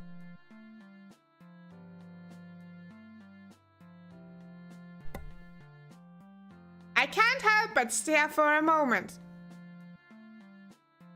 Guess it takes a lot of energy to terrorize your classmates all day. You look so peaceful. I end up so caught up in my own thoughts that I end up tripping over my feet, dropping the drinks all over the wooden floor. No! Why are we like this? Oh shit. I'm sorry, I tripped and spilled everything. I try to explain myself, tea and coffee running down the front of my shirt. Jax has a hand on his head, still a little groggy from his cat nap, or would it be a bunny nap? Huh? He looks down at me as I start picking up the broken pieces of the mugs. Wow, Miu, you can't even make tea or coffee without messing up. He chuckles, slow clapping. Yeah. Why are we agreeing? I rub the back of my neck, embarrassed. Is there a mop or anything like that here? I feel bad leaving a mess. Why feel bad about it? Just don't bother cleaning it up. But what if someone slips and falls? Then that would be pretty funny, right? I pick myself up from the floor, determined to find a mop or rag or something to clean up the mess I made. I see what looks like a closet. The door is slightly ajar on the opposite side of the launch. Maybe there's a mop in there? Jax watches me as annoyed as I open the door and look around the closet. It's roomier than expected. Still cramped though. I see some cleaning supplies. I'm definitely in the right area. I rummage around a bit, not noticing Jax approaching the entrance of the closet, his arms crossed. It's above you. He eventually pipes up, pointing to the top shelf, after watching me struggle. Huh? Oh! On the top shelf, a mop sits, tucked behind some boxes. Who stores a mop like that? I try to reach for it, but it's pretty hard to get a grasp on it. Tucked behind all this junk, I continue to struggle before Jax walks past me, taking pity on me. He rolls his eyes as he steps past me. I can't watch this anymore. Move. He enters the closet, the door closing behind him as he reaches over to grab the mop out from behind the boxes. Here, he states, pushing the mop into my hands. I blush a bit, embarrassed at how much I've been relying on Jax. Thanks! I'm sorry I spilled our drinks! Oh my god, why are we like this? Stop apologizing so much, that's annoying! He says, twisting at the knob of the closet. What? He tugs the knob a little harder. No, you've got to be kidding me! He shakes his head, pulling at the knob vigorously. It's locked. I feel my chest tighten up. Come on! Jack starts banging on the door, pulling more violently. The door shakes in its hinges, but no luck! We're showered with old paint chips from the crumbling ceiling. We're locked in here! I feel the breath leave my lungs as I clutch them up to my chest. This would happen to me. I barely hear him. My ears are ringing as panic starts to settle in. My breath comes in ragged gasps as my heart hammers against my ribcage. Why are we so panicky and anxious? In these situations, keep a calm head, everybody, and look for a way to escape. There's always a way. Suddenly, I lose my balance, clutching the mop as I back into the wall and sink to the ground. Whoa, hey! Mio, calm down. Oh god, we're gonna die in here! I continue to hyperventilate. We're gonna die in here! I can't breathe. Jax kneels down next to me, smirking. Not scared of anything, huh? This is not funny. I eke out of the last of my breath. Jax lets out a sigh. Well, we're not going to get anywhere with you freaking out like that. He sits against the door, facing me. Just breathe. I'm trying! Well, I don't know. Close your eyes then. Stop freaking out. He tosses his jacket over my head. Imagine you're on a wide open rooftop or wherever your happy place is. I can't breathe in here. Why are we like this? I manage as I cover my ears with my hands, clenching my eyes shut as I try to imagine I'm in a wide open meadow. It's surprisingly helpful. My breathing shifts from ragged panic breaths into a slow, peaceful rhythm. You're right. Can't talk, just breathing. I hate to admit it, but if I do anything but focus on deep breaths, I start to panic again. I'm barely able to muster the strength to talk. How long do you think until someone finds us? Who knows? He looks up at the ceiling and chuckles. I bet if they knew I was in here, they wouldn't bother opening the door. He laughs again. It's a hollow laugh. But right now I can only focus on me. Oh my god, poor Jax! I know I feel bad for him. My head is planted firmly in my knees as I continue to clench my eyes shut. Don't you have any friends here at school? Jax goes quiet. Well, definitely not Ragatha. She's way too fake and annoyingly positive. She's always trying to pretend everything is great and awesome. It's exhausting. Gangle is just sad all the time. Not like she has a backbone.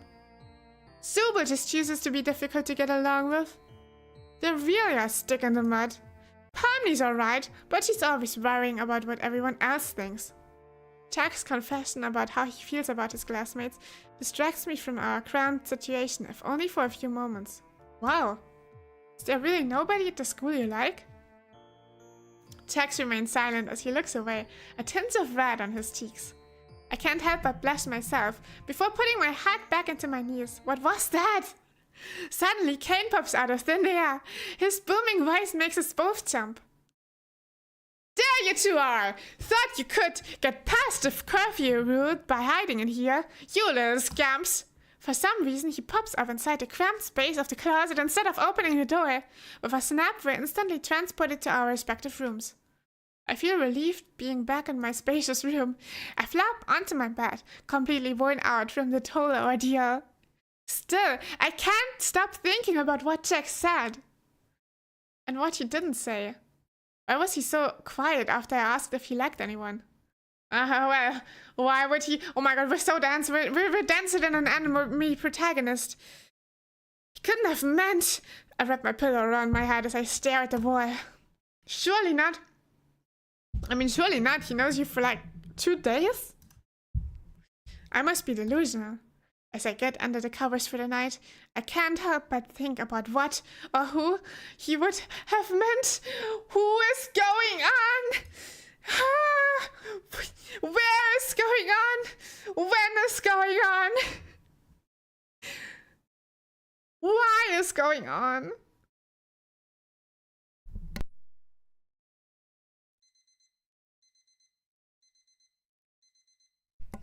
Oh, dang it.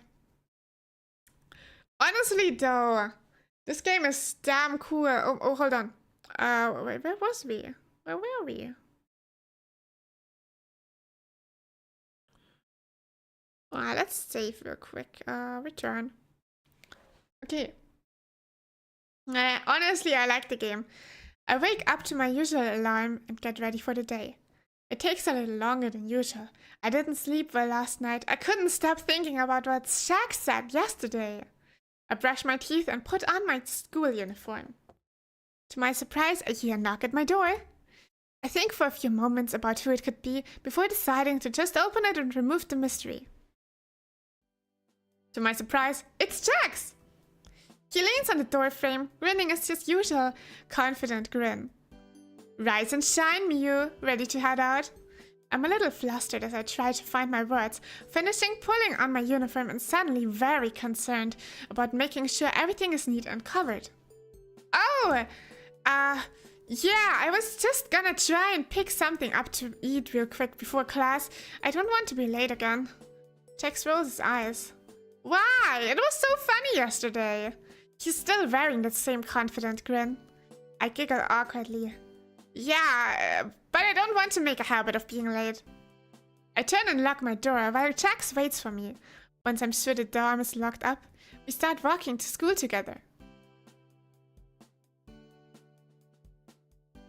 The fall air is cool against me. I shiver again. You were right, this uniform sucks. Jax nods. Yep, when Kane designed the school, it was clearly it was early spring. When the seasons just kept going and we couldn't convince him to make us new uniforms, said to put it in the suggestion box. And I guess he forgot to put one up because we never found one. We ended up having to just ditch the blazers for the summer. But you can't do anything about the cold. He shivers, rubbing his arms, his breath visible on the autumn air. But how are they gonna deal with winter then? I lean in a little closer and Jax doesn't stop me. He doesn't acknowledge this shared warmth, but honestly, not being kept at arm's length feels like progress. Progress! Until we enter the school and he moves in front of me, keeping a safe distance between us as we walk into the school. You're getting breakfast or heading to the homeroom then, new kid? I'm gonna grab something real quick. Alright, I'm not hungry, but I don't really care about being late either. I'll wait outside the cafeteria, I guess. Hey, that's a news! That's progress! I'm not smiling to myself. I duck into the cafeteria. All of the lines are crowded, and I know Jax said he would wait, but I don't want to test his patience. There's a wicker basket of granola bars with a note card in front saying, Student Health Week, take one. I snag one from the basket before turning back to the cafeteria entrance. You get something? I look down at my humble granola bar. Yep. Good, let's get going. We ascend the main stairwell, entering homeroom at an appropriate time today. We're such model students. Fear not, my loyal companions, for I have returned to the kingdom. Welcome back! I bring tidings of fizzy orange and also gifts of pasta chicken. Cool. Cool. I always take food offerings. Just put on multiply. Multiply? How to put on multiply? Oh, you mean multiplying the food? Oh my god, let's multiply the food into all. Everyone gets all the food offerings that are being made are multiplied by the amount of people that we have in the community. And then everyone gets at least one serving of food. I munch on the granola while I take my seat.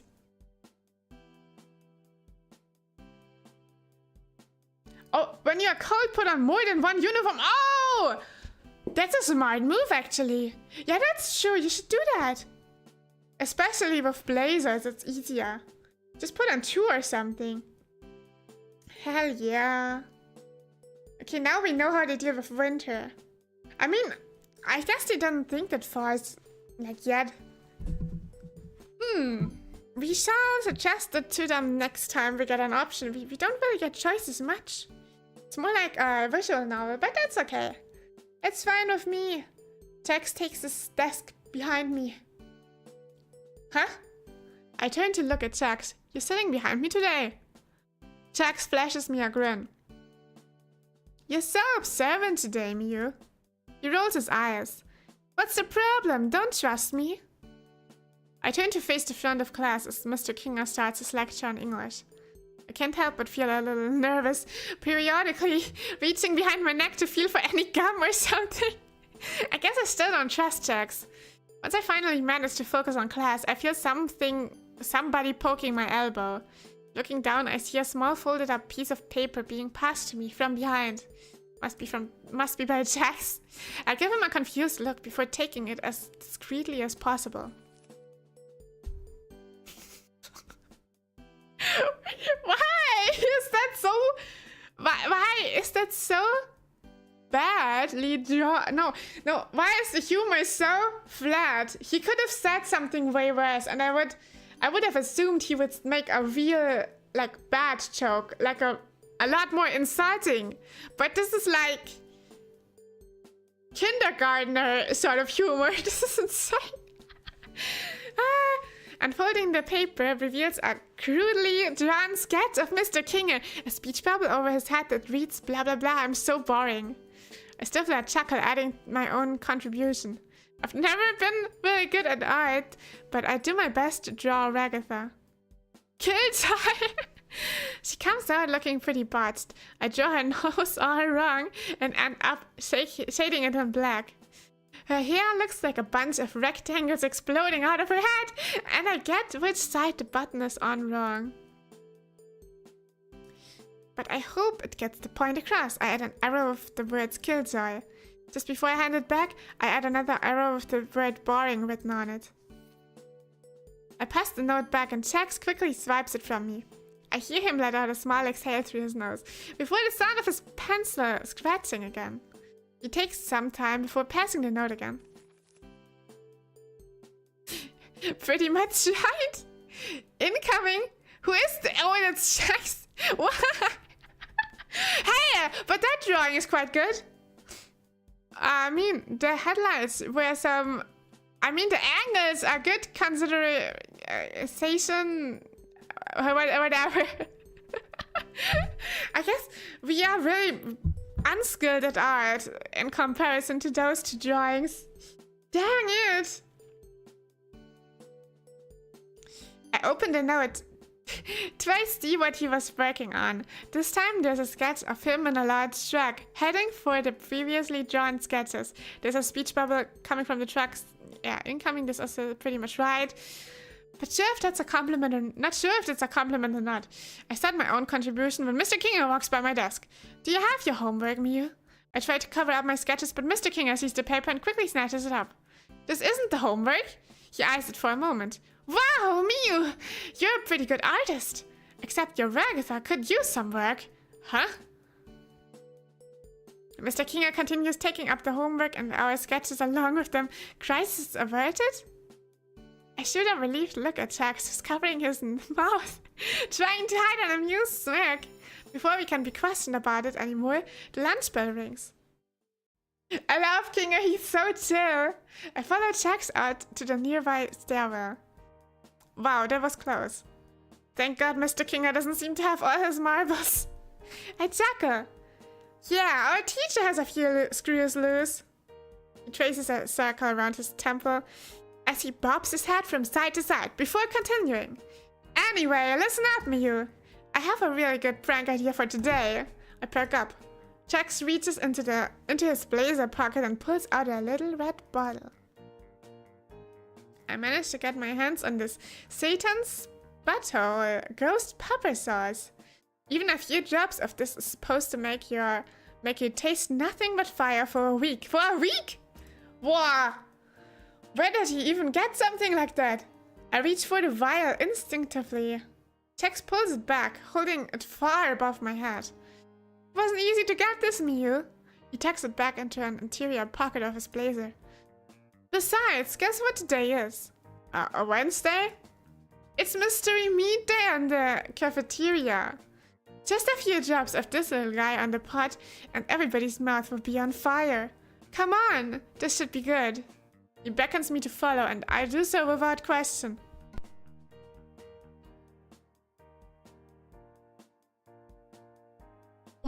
Oh my god. God, I love mystery meat. Same. The mystery makes it all the better. Oh my god. We head for the cafeteria but stop in our tracks. Looks like everyone's decided to work on their culture fair projects in the cafeteria today. Now I feel really bad. We're not doing anything. But look at this. Gangle and Zooble are like making a statue, I guess. Pomni is still learning about what a culture festival is, and Ragatha is building something. Ragatha is building a house. A few tables have been cleared where Gangle and Zooble work on a large paper mache sculpture. Pomni sits at a nearby table, reading a few thick books from the library and taking notes. Probably still trying to figure out what a culture fair is. Ragatha looks like she's putting together a stall from pieces of wood and nails.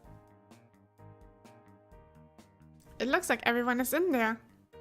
Jax shakes his head, grinning even wider. This is perfect. I bet they're all going to eat here together too. We just need to find a way to discreetly slip into the kitchen. Even as we cast a glance around in wide, open view, all of our classmates are so engrossed in their own projects that they don't even notice us. I whistle softly. We could probably just walk right in. Jax shrugs. Worth a shot. Jax and I walk up to as casually as possible to the kitchen door. He opens it a crack before ushering me in. That was surprisingly easy. Wow. Is that...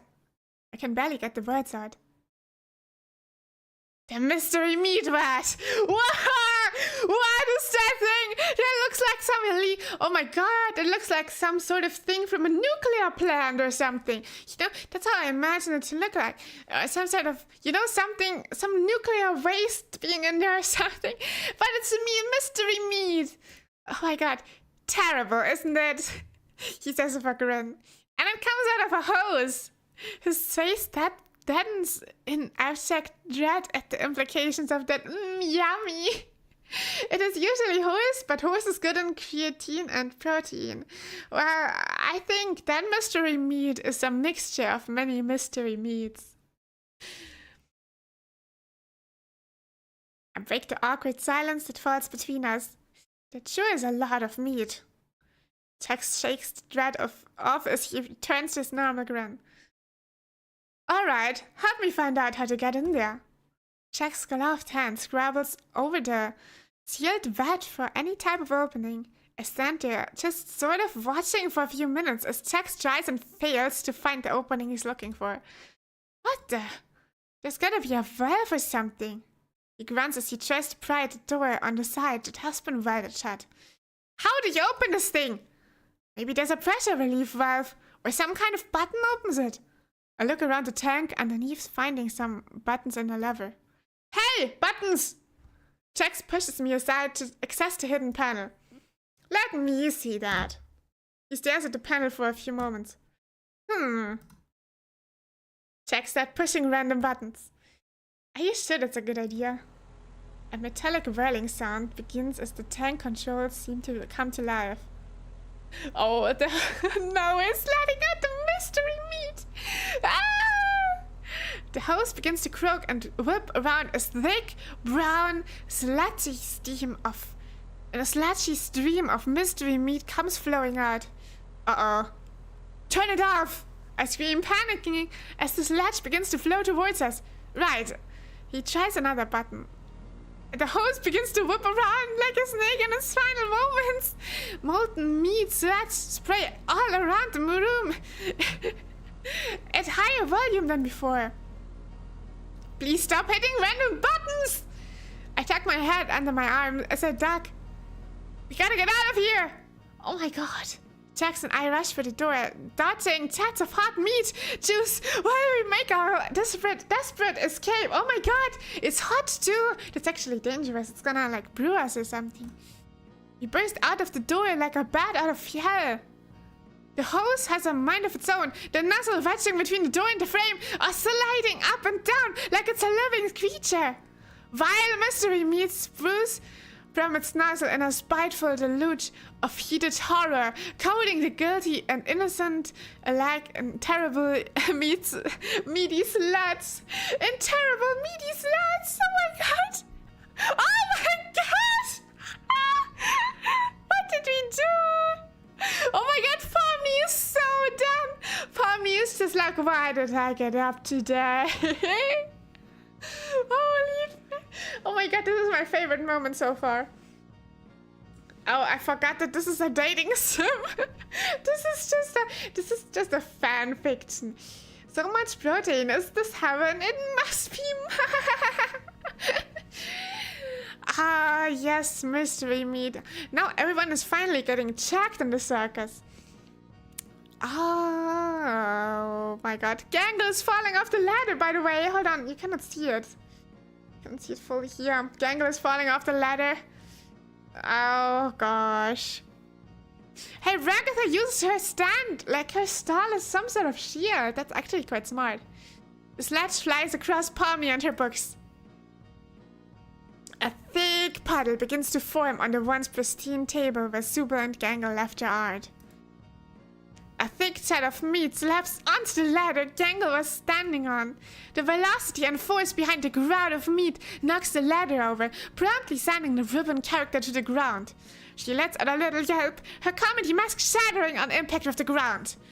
Ragatha is standing behind her stall, which proves to be poor cover as a pressurized spray of meat knocks the stall over and pins her underneath it. Everyone is meat. Everything is meat. The entire interior of the cafeteria has been painted by the vile concoction brewing in the vat. Eventually, with a wheezing hiss, the last of the vat's contents are exhausted, now lying across everything in my field of vision. A terrible silence settles over the cafeteria in the wake of the chaos, the entire place looking the scene of some grotesque crime. A silence that is eventually broken by the appearance of Principal Kane, who floats above the bubbling sludge. War! Clean up on IOU, he says as he surveys the scene. Mystery Meat Day is ruined! Mystery Meat Day? What about the entire culture fair? Our projects are completely covered in meat juice. Oh no! That too! Who could be behind this targeted attack on our school festival? Who do you think? Subal crosses their arms and glares at Jax and I. To our credit, we are also covered in meat. Listen, we can explain. This wasn't supposed to happen. Jax wheels on me as everyone else begins to glare. Yeah, Miu. What were you thinking? Ruining everyone's culture fair projects with meat. What the fuck? He is so unloyal. It's insane. After all that we've done for him. Let's snitch on him. The average human male at 70 kilos contains roughly 11 kilos of raw protein.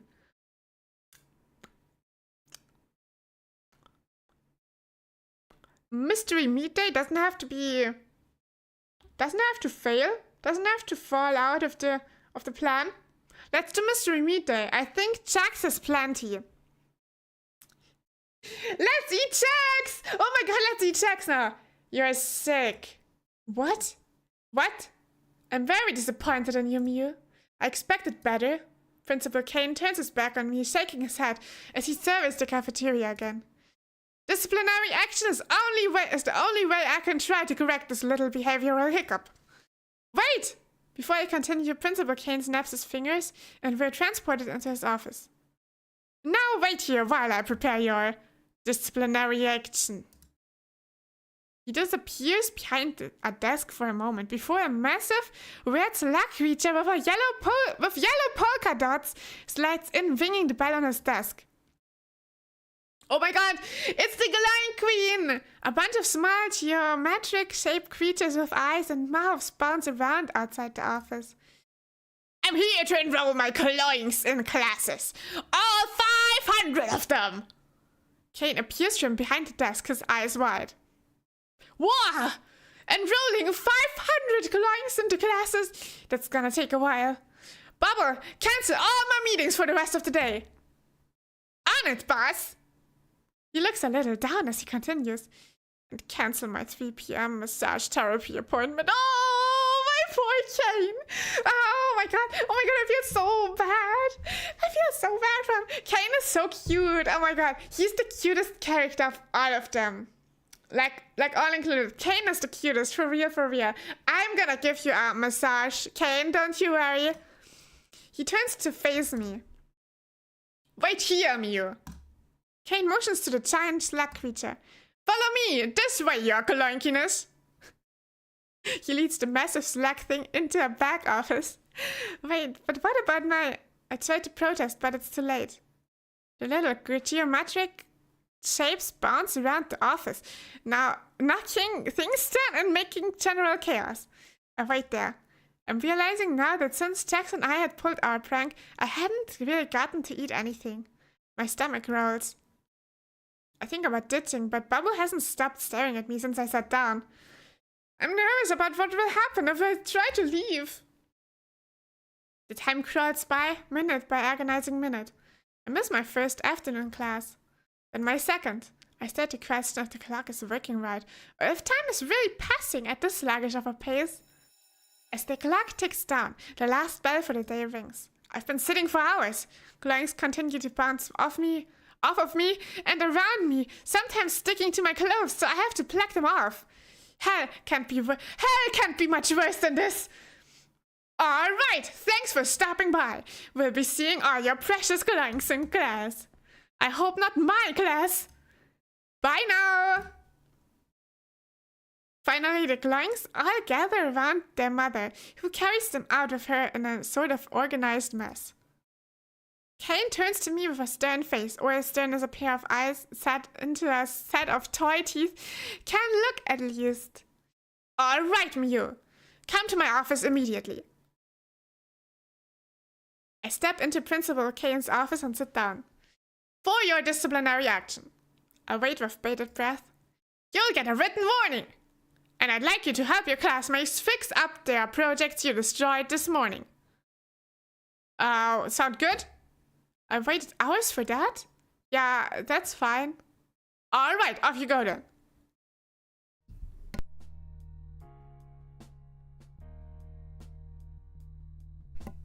I walk out of the school, finally, after a long day of sitting in Kane's office. I'm tired. I'm hungry. I prepare to walk myself back to my dorm alone. My other classmates definitely don't want to see me right now. As I approach the exit of the school, I see a familiar lanky figure waiting at the entrance. Jax? I'm shocked. The purple rabbit is standing there. How long has he been waiting there?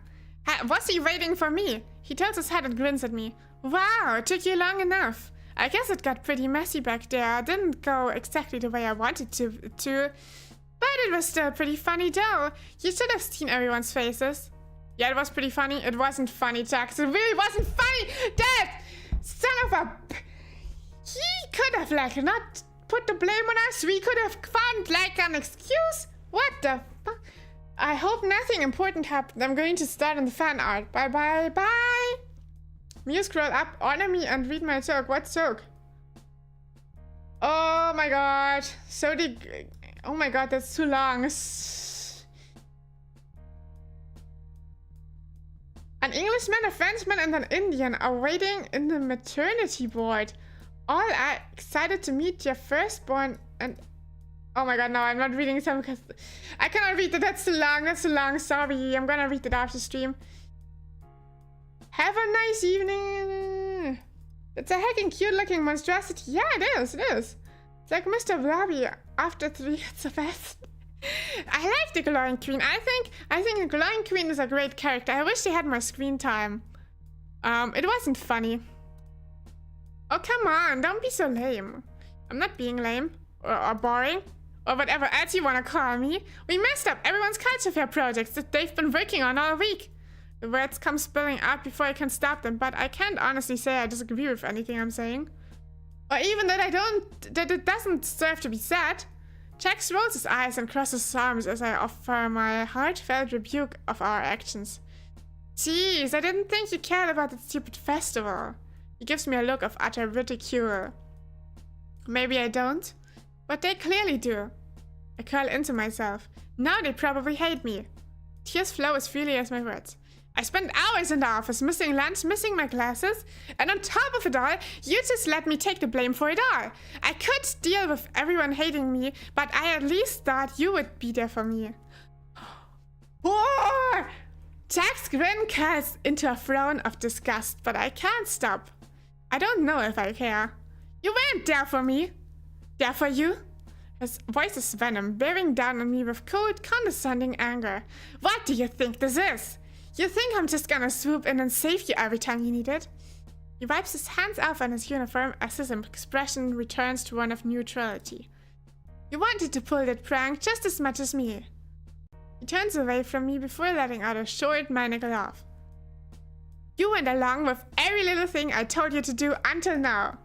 Now you want to care what everyone thinks of you. He turns away from me before leaning back down to my level, gazing into my eyes with manic anger.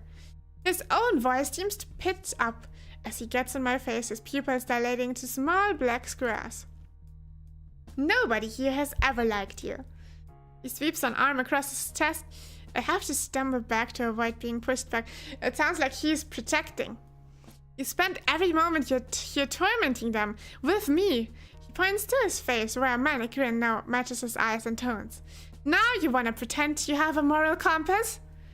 He leans back and lets out a hollow laugh. That might be the only funny thing you did that I didn't tell you to do. I sit there in stunned silence.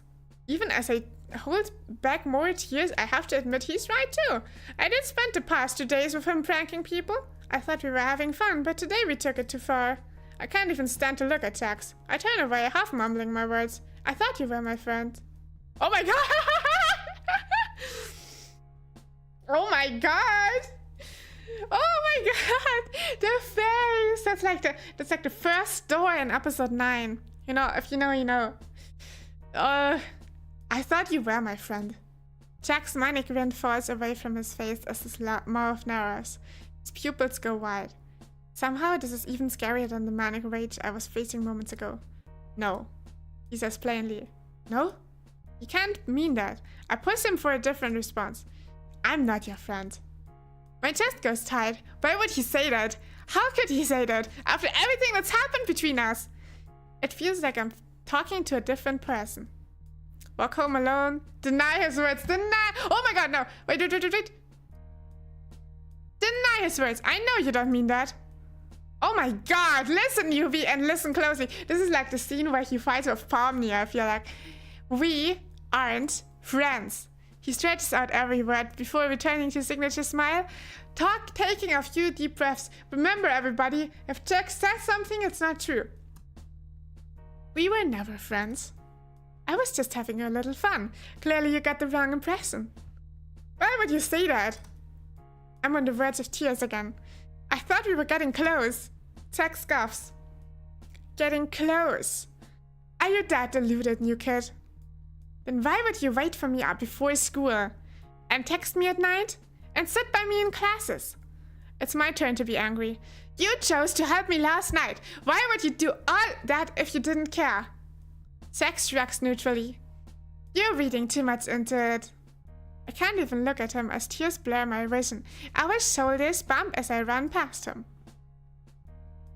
Everything about this moment hurts. Every emotion feels like a jagged edge. But it's like Jack says. I must be deluded. Deluded to think we were friends.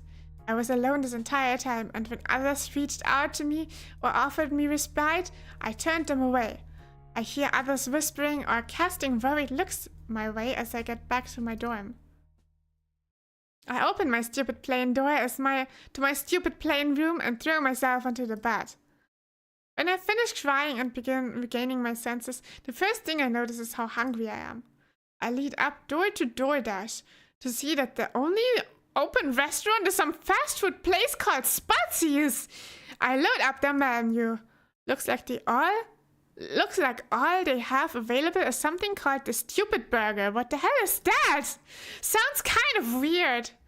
Order Stupid Burger. Go to bed hungry. No, let's order the Stupid Burger.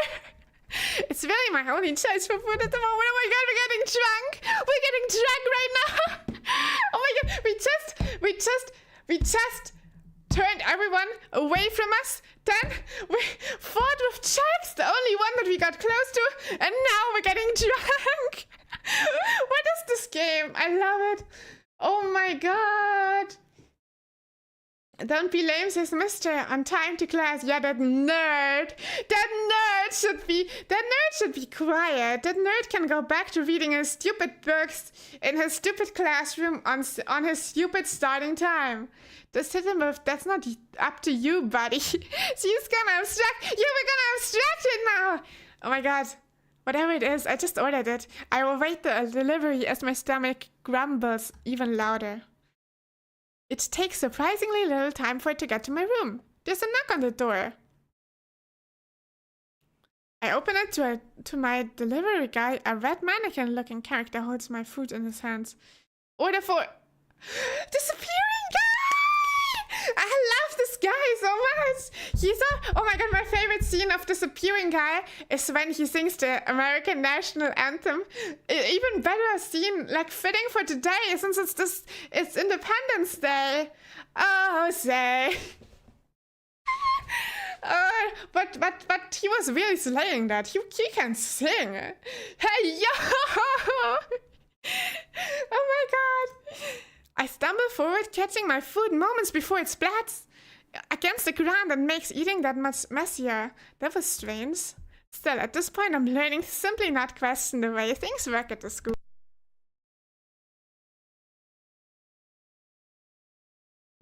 I go back to my room and unwrap the burger. There's a weird pink sauce dripping from the patty.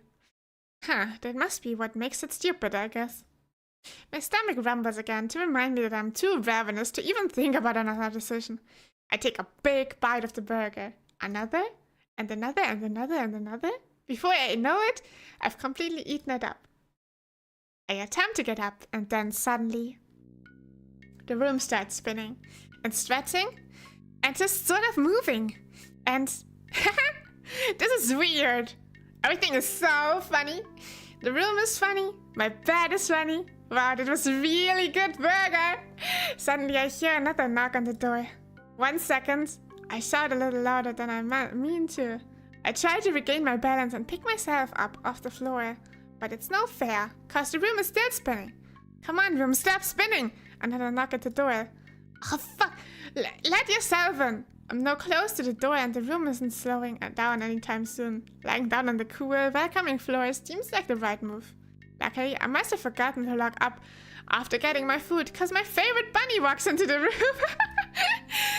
Jax! No way did that happen now. Fun fact, in the other dubs, he sings other nation songs. Oh really? Oh my god, I have to see that later.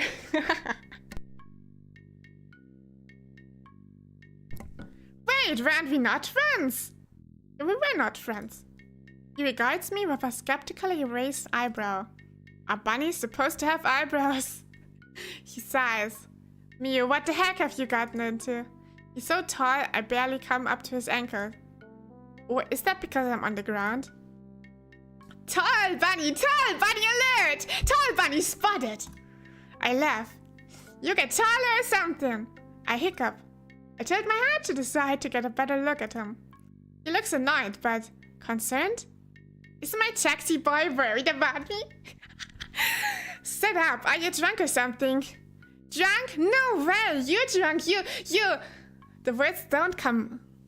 Jax gets down to my level to try to sit me against my bed, but I push him away laughing. Would you just... He struggles to get a good hold on me. Sit down. Even as he manages to force me into an upright sitting position, my hands flail out, pushing his face away from me. No! I shout, pouting for a moment before I try to crawl away. You're drunk. And mean. Jack sighs and stands back up, giving up for the moment. What am I even doing here? He mutters under his breath, but I can't hear him. Then he speaks up. I brought you food! Since you missed lunch! He emphasizes the last word of each sentence, pointing in an exaggerated way to the bag in his hands. Oh my god, is this his kind of way to apologize for the whole thing? So much to not being friends, right? So much to not caring at all for us, right? Oh my god. He shakes his head as I keep lolling my head from side to side, fascinated by whatever he's trying to do. Whatever happened, you two messed up to even eat, right? He folds his head, he folds his arms and turns away from me. But I have a real truth bomb ready for this mean bunny. But you don't want to be my friend, though! Last words comes out with a mix of other words, but I'm trying to be serious as I stumble over my own words. You hate me! I emphasize the word hate, putting as much of my fleeting breath behind it as I can muster. Whatever was in that burger is wearing off enough for me to stumble to my unsteady feet. Jack's impressed that I managed to stand up, but doesn't acknowledge the huge truth bomb I just dropped. I try to take a step forward, my knees wobbles dangerously, and I almost fall over again. Careful! He flinches, almost reaching out to catch me, but I catch myself. What the heck is up with you, Mew? You're going to hurt yourselves! Just sit down! He shouts at me urgently, but I'm too deep into telling it like it is to let him distract me. Say it! Say you hate me! I swing useless, floppy hands at this cartoon rabbit face. He doesn't even have to try to dodge a single one. Hey, watch it! He catches my wrist in his hand. Would you stop it already? He tightens his grip, making me his captive. Listen to me right now, Mew. He manages through heavy breaths. We are going to move you to the bed. You're going to sit down, and then you're going to go to sleep. He didn't say he hated me though. So you don't hate me? Again, my words start merging inside my clumsy mouth, but the meaning is there. My anger subsides as I look into his beautiful yellow eyes. You love me, don't you? I inch closer to his face. Jack splashes furiously. What are you talking about? He shouts at me. Oh my god! We did it, everybody! We did it! That was the right route! Oh my god! I was thinking we would have to agree with him again to stay on the route, but apparently not. Apparently not. We did not have to do it at all. Do it! Of course we gotta do it! Of course! Of course! Oh my god! Look away! Why would we look away in this situation? Okay, gotta drink some water. Cannot be thirsty in this situation. So let's kiss him. I lean in. I feel the sparks flying between us. These must be the feelings he was trying to fight this whole time. Could it be he was pushing me away because he really felt this way? I feel hot and lightheaded, but before our faded lips can touch, I feel my body go weak and give out. Oh my god, no!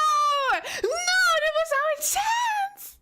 That was our chance! We messed up! We messed up! What if we didn't eat this stupid burger? Would he still come with food? No, I don't know, man. While you are drunk, you can't consent, so Jax is committing assault. To be fair, he didn't do anything though. To be fair, he didn't do anything. He was even trying not to. Okay, I'm not defending me either. It would have mattered what he did after we attempted to kiss him, but we don't know because we blacked out in that moment. I wake up in my bed the next morning. But yeah, that's true. If you're drunk, you cannot consent. So it's not consensual if anything happens when someone is drunk. The covers over me as if nothing happened last night. Did anything happen last night? My memory is all fuzzy. So he tagged us in. I ate a burger and then Jax was there. Jax! I sit up straight in my bed and do a quick scan of my room, but it's completely empty. Could it just be a dream? I notice a bag on my desk. Food? I guess some of it wasn't a dream. I rack my fuzzy mind to try to remember what happened. I come up empty-handed. I have to get ready for school anyway. I stumble out of bed. My head drops with pain. This is not my finest moment. I manage to get dressed in my uniform and grab my things before stumbling out the door.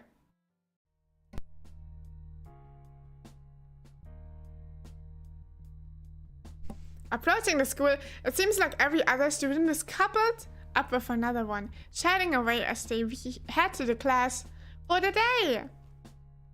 I look for Jax to no avail, but what would I even do if I saw him, talk to him and pretend nothing happened? I can't ignore the thoughts swimming around in my head, keeping me too distracted to pay any real attention in class. For this part, Jax is a no-show this morning. For the next activity, form pairs! Mr. Kinger says, then his eyes catch me in my isolated corner and the empty seat next to me where Jax should be. Oh, it looks like we're missing a student. It's like a spotlight is focused on me, all eyes focus on me in my humiliating solitude. I feel like I'm going to cry and then... Hey, Mew! Want to join me and Ragatha's group? Her smile is awkward but friendly. I almost want to lash out at her, say something like being alone is better than being with a lame-yo like you. Hey, that's mean! That's really mean. We don't have anything against Pomni. But I'm too miserable to really put that to words, and her kindness is genuine. Come on, Mew, you can sit next to us. Even Ragatha gives me a shy smile. I shuffle over, leaving my dignity behind me. Hey guys. There's a few moments of awkward silence. God. I feel like the worst person in the world for ruining their project.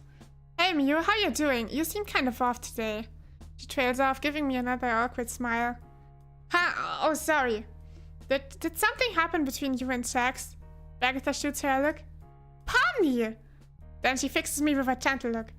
Did something happen though? I roll my eyes and swallow my sadness. That obvious? Still, maybe it's time to get this off my chest. We got into a huge argument yesterday over that prank we pulled. I still feel really bad about messing up everyone's projects. And then when Kane punished me, Jax just walked off. And he acted like it was messed up for me to expect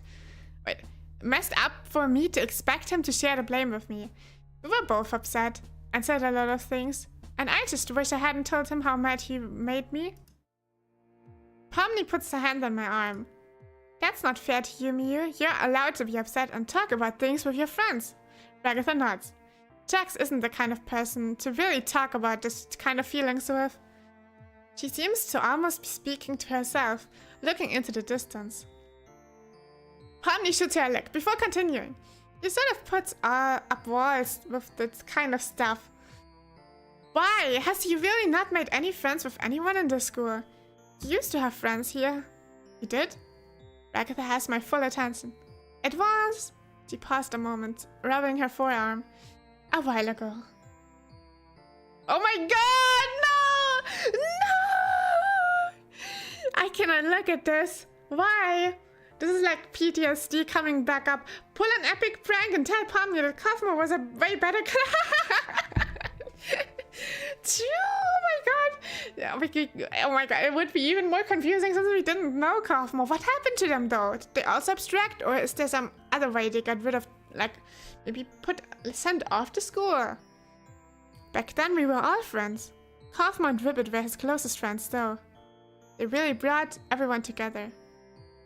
But one day something happened. We lost him, and Jax closed himself off. He took it really hard. What happened?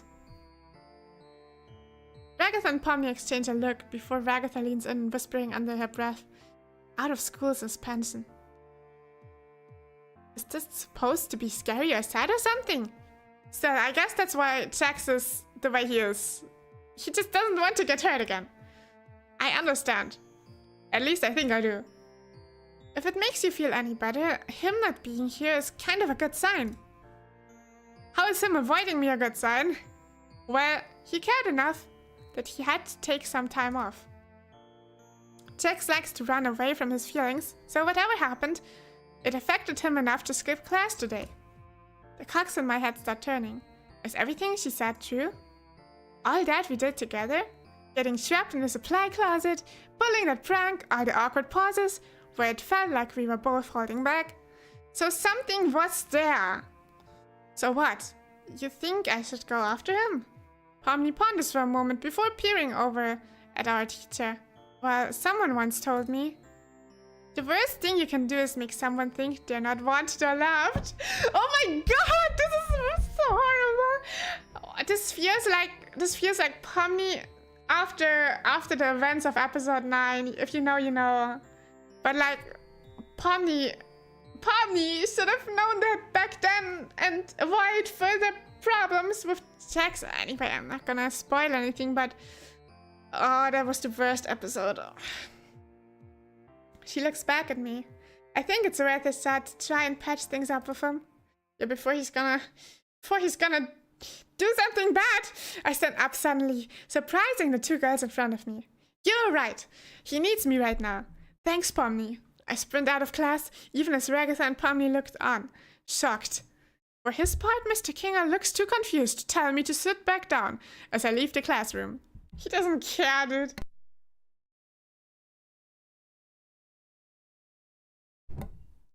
But where could Jax be? There's no way Kane would just let him skip school. I rack my brain. Imagine you're on an wide open rooftop or wherever your happy place is. Oh my god, that's such a good hint! Was that his happy place? I don't have time to think of another place. Yeah, for sure. The crisp fall air blows out of the door as I push it open.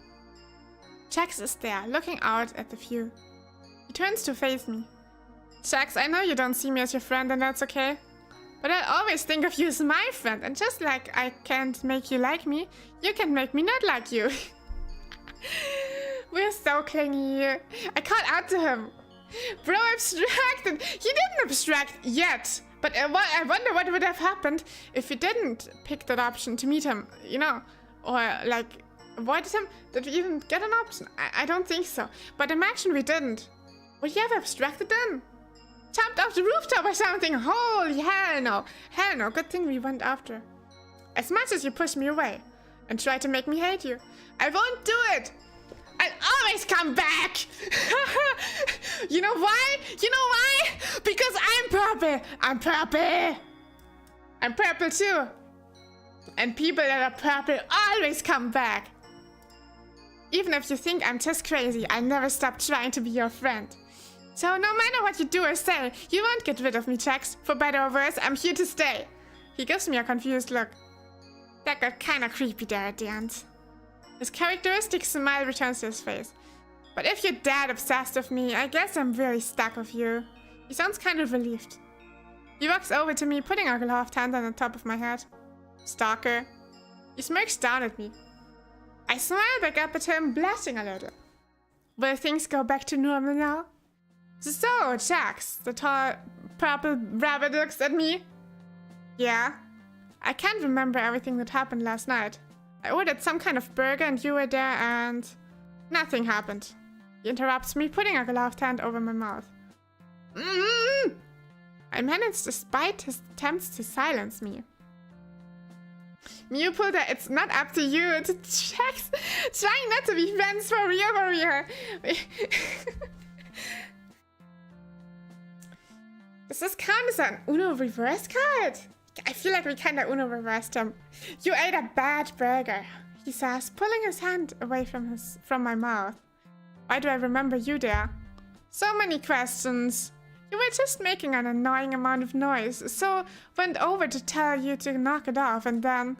He trails off, looking away. Just don't order from there, okay, okay? Push him for my details, let it go. Let's push. Oh, come on, please tell me. I say, putting on the most pitiful face I can. Jax grins sadistically down at me. Uh-oh. Okay, but you were an absolute freak last night. His grin goes right there. Oh my god, no, we're just gonna claim we don't believe it. You did horrible, horrible things. The kind of things anyone would be scared about getting out. Why did I ask? I don't want to hear it anymore. His grin is just as wide. Well, anyway, Miu, I got something fun for us to do on our lunch break. Oh my god. Yeah, we did horrible, horrible things. We did really horrible things. Like refusing to eat the food that he brought. That's kind of rude. Oh yeah, well about that. He looks at me, eyebrow raised. I sort of promised Principal Kane I'd help everyone with their culture fair projects. His eyes go wide as he scowls down at me. What?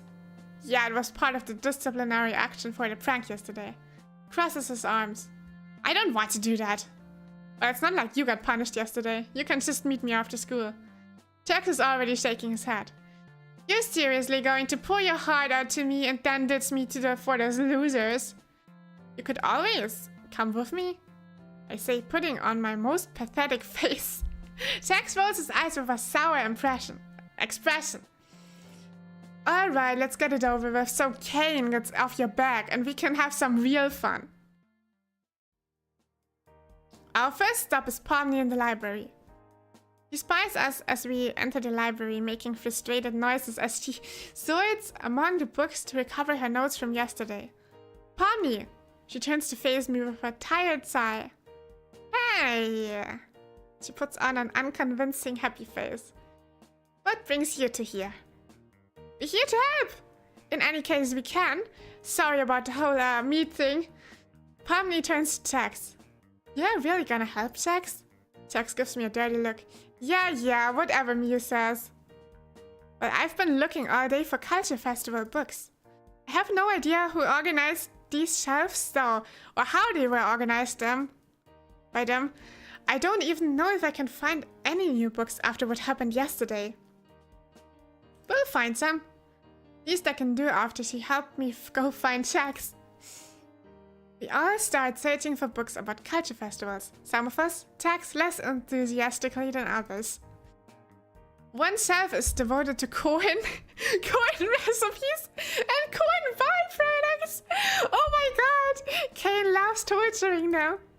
Jax searches the bookshelf directly behind me. You find anything? He just shakes his head. This library is so random. He nods. Another shelf has books with no common topic. In fact, the only thing they have in common is that their covers are blue. I throw my hands up in the air and groan in frustration. This could take a while. Hey Miu. He pulls out a thick book with the title Celebrations of Culture, Festivals, Fairs, and Other Occasions, smirking as he waves it in my face.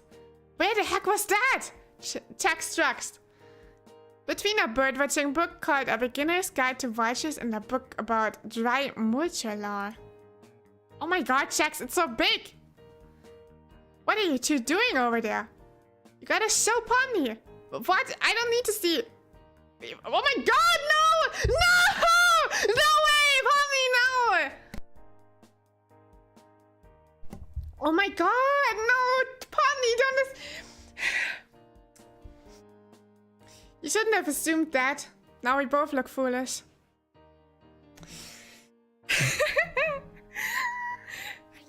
Gotta see the Chester face. She is terrified. She's absolutely terrified. We step out from behind the bookshelf. Jax holds out the book. Oh, where did you find this? Between a book about vultures and a Scottish law book. What the? No, you know what? That might be the most sense this library has ever made. She takes the book and skims the pages. This should be more than enough. She gives us both a relieved smile. You guys were really helpful. You're welcome. I can't help but smile back even as Jax crosses his arms and gives us both an annoyed look. Thanks. I nod and smile as I tuck Jax away before he can undo all the good will we just earned. Helping others isn't so bad, huh, Jax? Speak for yourself. Next on the list is Ragatha. She is pacing the classroom manically. There is no way, no way at all. I can get this all organized in time. Jax announces our presence. Hey, Raggy! Ragatha sees us reunited, and you'd think she just saw the girl from The Exorcist. The way she regards us. Come on, you two. Haven't you done enough to our projects already? I throw my hands up in a defensive gesture. I promise we're here to help. Ragatha casts a glance our way, mostly Jax's way, that says she doubts it. We're completely innocent. Why does he sound so unconvincing when he says that?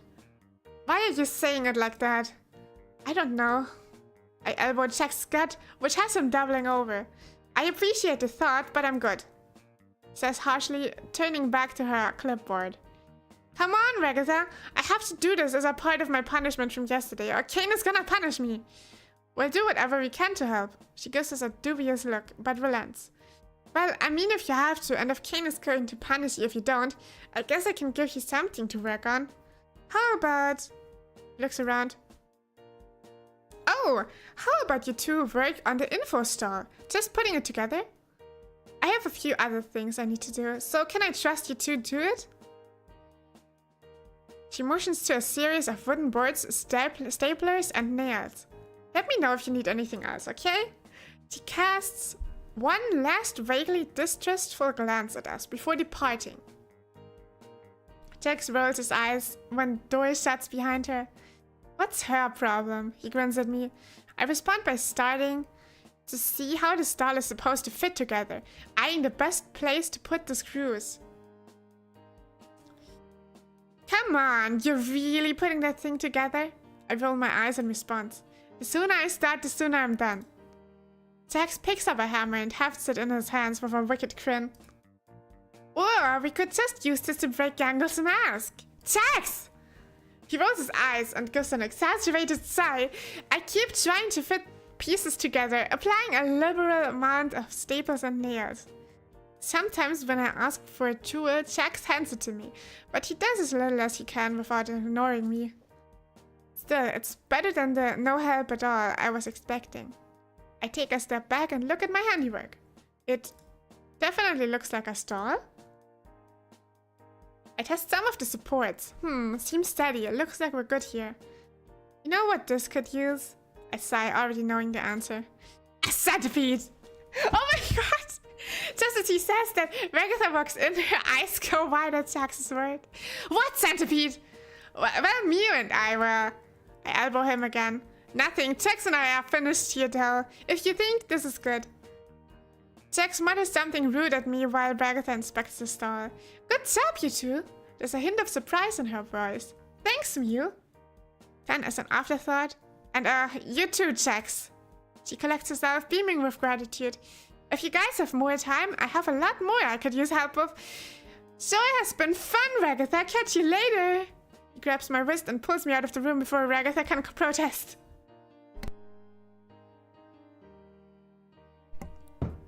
Okay. We are next on the stupid punishment quest. The art classroom. Jax rolls his eyes as I lead the way. This is the last project, right? Because Zubul and Gangle were sharing one. We slide the door to the art classroom open. Gangle and Zubul are scribbling away, pushing out any art they can finish. Half-finished sketches litter the floor, marked by a single errant line or a scratched out for being too poor quality to be submitted to the culture fair. I call out to them. Hey Gangle, hey Zubul. Gangle ignores me, but Zubul looks up, turning to us with a sour expression. What do you two want? Jeez, why the cold shoulders, Zubi? Zubul's expression intensifies. What is it now? Didn't you two do enough yesterday? Look, Zubul, I'm really sorry about yesterday. Is there anything at all we can do to make it up to you? Zubul eyes me, then checks. I guess I can trust you, Mew, but why is he here? They point at Jax. Are you seriously trying to tell me you're sorry, Jax? I didn't think you could feel sorry about anything. Nah, you're right. I'm not sorry, I'm just bored. Zubul's expression stays sour, but they turn to me, their gaze softening. Well, it's not up to me, it's up to Gangle. Maybe you can make things up to her. I turned to Gangle, who has stopped drawing, to watch us intently. Gangle, I'm so sorry about yesterday. Can we help you with art? Gangle thinks about it for a second. You promise you and Jax won't mess things up again? Hey, I interrupt him before he can make things worse. I promise we won't. Jax just rolls his eyes, crossing his arms. Okay, I guess you guys can help. Can either of you even draw? I think about it for a few moments. I'm honestly pretty bad, but Jax is alright at it. True, remember the sketches from the piece of paper? Jax looks at me like I just sold him out for a talent of silver. What? And when Mr. Kingsley saw those sketches you were making in class, he thought so too. Zubul face palms. I can't believe I'm saying this, but here. They hand us a few large pieces of poster-sized paper. Do your best. We're trying to make as many posters as we can for the festival. Yeah, we need to get people excited for the culture festival. Try something like this. Gangle lifts up a poster of the entire class rendered in a manga style. Big eyes, small mouths, the top reads, Go Culture Festival! The proportion seems off. Ragatha definitely isn't that busty. And I think Kane would have an issue if Pomni's skirt was really that short. But I get the spirit of her art. Wow, seriously? I hate that. Zubul glares at him. We didn't ask for a critique. Get to work, you two. I tried to draw something, but I'm so nervous I end up just drawing a bunch of wriggly outlines, making no headway at all. Jax has already made impressive progress on something. Oh. Oh my god! Oh my god! To be fair, it is really, really, really well drawn, and also it has good sort of sense of physics. The image is Jax holding a hammer. Gangle's mask is shattered and Zubul has been disassembled. Mew, the great enabler. The title is, This Culture Fair is more to be killer. Zubul walks over to us to check our progress. So, how are you two doing over here? I throw my arms over Jack's offensive drawing. Hey! Oh, it's going good, so good, but don't peek, no spoilers. Zubul raises an eyebrow but shrugs before returning to the corner Gangle is working in. What's wrong with my poster? Seriously? You thought it was funny when a truck was running over Ragatha. In class, Jax, this is something that everyone in the school is gonna see. Jax grins. Good, they'll think it's funny too. I'm too distracted lecturing Jax to notice somebody is sneaking up behind us. Oh! Her face falls as she looks at the drawing. See? Gangle knows what art is. Come on, give me your opinion. This is way too violent to put up at the culture festival, but... She trails off. But your style is pretty good, Jax. How long have you been practicing this cartoon style? What? I mean, you clearly know what you know your way around a pencil. But now Zubul has been alerted to something going on in our corner. Spying the drawing, they glare at Jax. Are you serious with this? They gesture to this art, then shrug. Gangle is right though. This is better than I was expecting from either of you. Gangle smiles despite herself. Have you been hiding your talents from us? Look at her sparkly eyes. Look at her. She's so cute. Now Jax shields the drawing with his body. Alright, that's enough. You said it wouldn't work, so stop looking at it. If you join the art club, we could draw together more, and something like real fear begins to sneak its way into Jax's expression. No. I'm not like you. I cut him off before he can destroy what little goodwill we managed to accumulate. Hey, we can just go to a different corner and keep working. Jax and I share the rest of the day trying to make passable art. I struggle to make something that looks good, and Jax struggles to draw anything that would be appropriate for a culture festival. Despite our struggles, Gangle and Zubul look genuinely happy for what little help we can provide. Thanks, Mew. Even if you two didn't do too much. Gangle cuts her off. We really appreciate the effort. Gangle manages to smile. Anytime. Looking back at all the good we did today, it feels like a heavy weight was lifted off my chest. And Jax, we'll keep a seat open for you in art club. Oh my god, she's so cute. Look at her little cheeks and her little mouth. Jax just shudders as we depart the art classroom.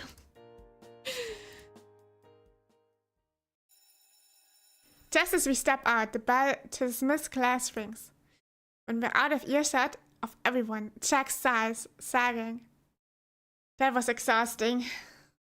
I don't know, that wasn't bad at all for me. You know, there's other ways to have fun than just making other people miserable. I grin smugly, stepping closer to him. Before either of us can make another move, Caine appears from thin air, hovering in front of us. That's an A+ job if I ever saw one, Miu. You managed to make up for all your pranks this week, and then some. He notices my purple companion. And congratulations on roping Jax in to help you too. As a reward, I've cooked up a special vacation location for you two to visit. The air above us explodes in a spray of color, confetti fluttering around like snow. I stick my tongue out. Candy confetti, it tastes like straight sugar as it melts on my tongue. Caine looks at me. Don't do that. Then he gestures to a 3D model of a mall he conjures from thin air in front of us. Behold! The amazing digital mallscape! Come, check it out when you finish your homework. Why don't you? He winks at us before disappearing, leaving as strangely as he first appeared. A new location? A mall? Lame! Why didn't we get to pick? Yeah, I mean, I really was just completing my disciplinary action, so it's not like you usually get rewarded for doing that. Jax shrugs. I guess so. You wanna go? I'm almost scared to ask. Jax rolls his eyes. Anything that's a break from this boring old school. I'd probably visit a doctor's office if it means getting out of here. I meant, you know, do you wanna go? Together? I'm good. I look up at him on the verge of tears. Oh my god, we're so sad. He scrambles to respond before I can start actually crying. GTs, I'm kidding. Come on. How about we go tonight? But we have school tomorrow. Jeez, who are you, Ragatha? No, I'm not stupid, Gata. Don't claim that. Alright, okay, we'll go tonight then. I grin up at him, barely able to hide my excitement. Looking through my dorm, I realize I don't actually have anything to wear to the mall tonight while I spend time with Jax. It's kind of like a date. You would have thought my parents would send me some of my clothes, but I'm starting to doubt whether they even remember me.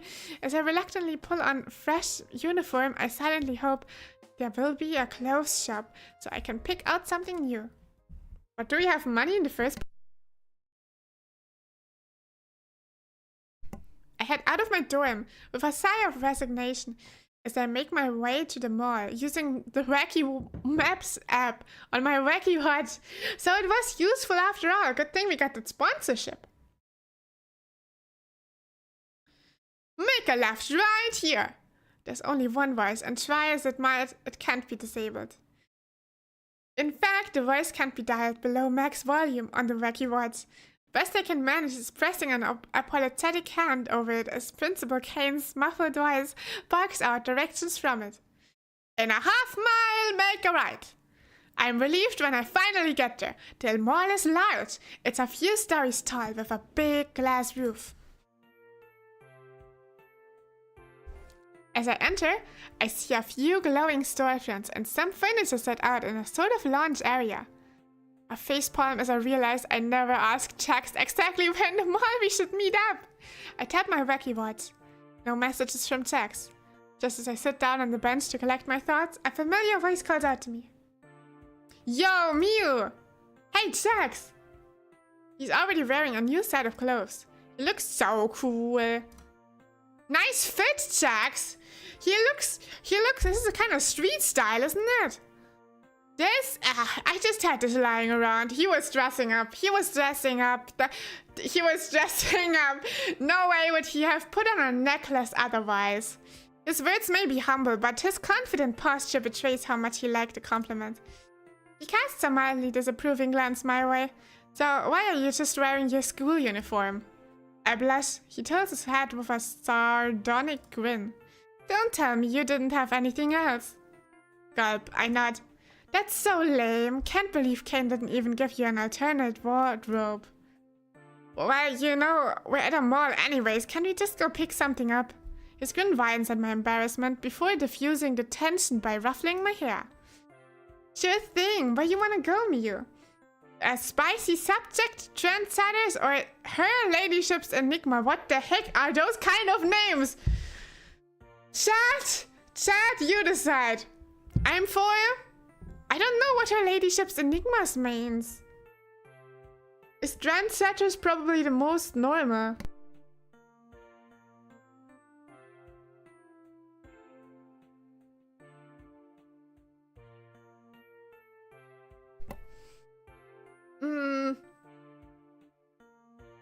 Let's try all the routes. Honestly. Let's go to trendsetters. Tex follows me as I walk up to the well-manicured surf and hold on, we can just come back and look at all the stores. What's the ladyship's enigma? Oh my god, no! Back! Spicy subject? Oh, that's sort of grunge. Or emo? Let's go trendsetters first. That seems to be the most normal. Tex follows me as I walk up to the well-manicured storefront, playing mannequins. Nothing like the mannequins that staff the school. Stand in the window, wearing various pastels, accompanied by khaki shorts and miniskirts. Pretty bland for a place called Trendsetters, that's true, but I wasn't expecting anything revolutionary. Tex eyes the windows dubiously before grinning wickedly at me. Pretty girl, huh? Didn't know you like this sort of stuff, Miyu. I have you know they have a pretty good selection. I half pouting as I look up at him. Tex follows me into the store, still grinning at me. We're greeted by a generic pop ballad as we enter the store. The store is well lit and smells vaguely of perfume as we browse the selections. The store is so big that it's hard to decide on any one outfit. Anything here speaking to you? I walk over to a polka dot top and a set of shorts. Well, I sort of like these individually, but I don't think they go together. I go over to a frilly button-down shirt. Oh, I like this top too! Oh, there's so many choices. Tex looks at the impressive selection of different clothes I have folded over my arm. That sundress might look good on you. Thanks, Tex. I put everything else down as I take Tex picks to the register. There's a handful of charms at the register. I grab a couple. No! Oh, so cute! I hold up a pair of charms on little cord straps. One features a bunny, the other one a cat. Who gets the bunny? Look, Tex, what's charms? Aren't they cute? Tex just chuckles. Yeah, I guess so. Why isn't he making any more jokes? He's growing soft. Hey, what's wrong with them? He rolls his eyes. Aren't those for like little kids? I roll my eyes. Well, I like them. When I check out, I make a show of buying the charms alongside my chosen outfit. Seriously? Charms are cool. You're lame for not liking them. We're so based, I say, trying to mimic his sardonic tone. He rolls his eyes, but doesn't give me any more trouble. After I check out, I find the nearest changing room, changing into my new outfit with relative ease. What do you think, Tex? He's quiet a moment before looking away. Is he blushing? You look fine. Fine? Come on, you helped me pick this out. I lean forward. Come on, let's just go get food. He folds his arms, turning away. Okay. I say, exaggerating every syllable. He's pretty cute when he's flustered. While he's looking away, I take out the cat's arm and tuck it onto his wacky watch. The wacky watch! Hey, what the? I didn't ask for this. He groans, wrinkling his face. Oh my god, I love this. Now he has the dangling from his wrist 24/7. I wriggle my wrist, showing him I already affixed other charm to my own wacky watch. Now we match! Jax looks down at this charm. The cat, shouldn't I get the bunny? He stops himself. Actually, you know what? I don't care. He says, but he doesn't remove the charm from his watch. Food? I nod. I'm pretty sure he's still blushing as we make our way to the food court. Oh my god. Should we also go to the other two shops? Should we also go to the other two shops? We gotta do the route 100% complete, don't we?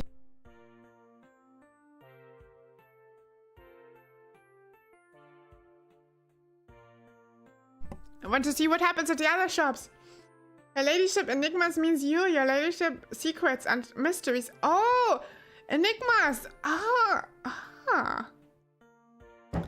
didn't know what enigmas means. I was thinking enigmas was some sort of like eldritch horror. I was thinking of eldritch horror when I heard enigma. So it was just like, oh yeah, that's gonna be like some sci-fi alien stuff. And it's that sort of thing. Also, hi, I'm still here, but I'm just listening and watching occasionally when things get spicy. Yeah, it's fine. Okay, let's, hold on, I saved that, so let's just get back there.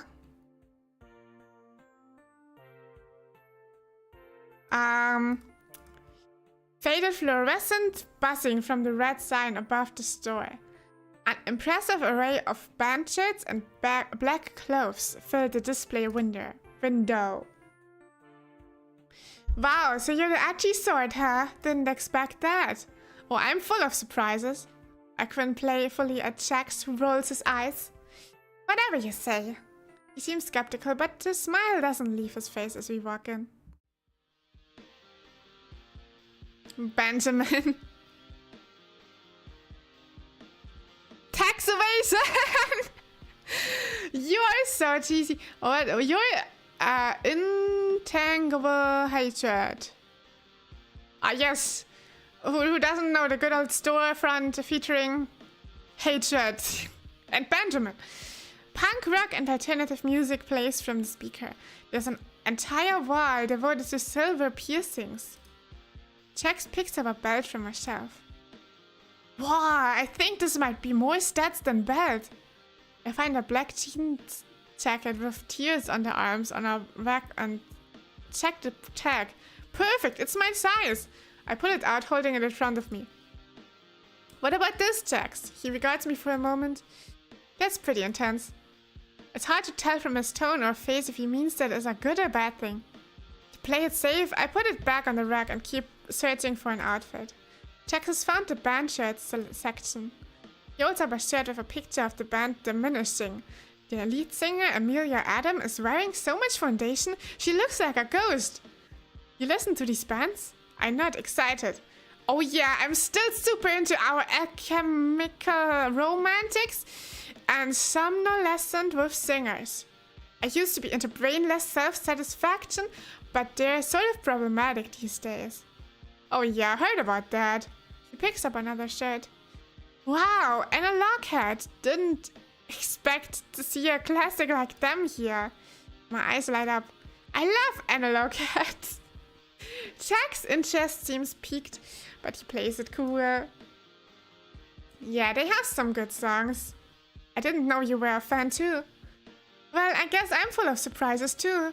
Or would you want to listen to them together sometime? He stands up and looks away coolly. After a bit of searching, I decided on an outfit with striped sleeves, 3 belts, and black platform boots. Once I finished paying for everything using Wacky Pay, I head to the dressing room and change into my new clothes. Jax waits patiently outside, scanning the wall of signs for the various graphic tees they sell here.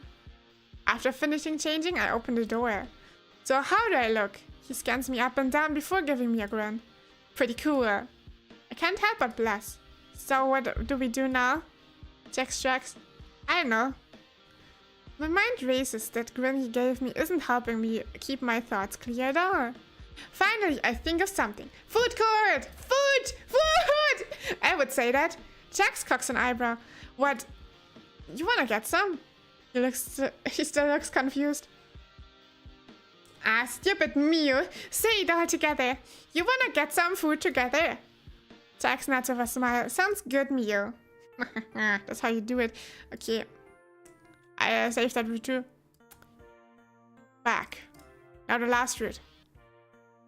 I think I'm gonna end the brood with trendsetters because then everyone has a charm on their phone. That's way better than the outcome of the spicy sub. Okay, now the last one. He stops right where he's standing, giving me an incredulous glance.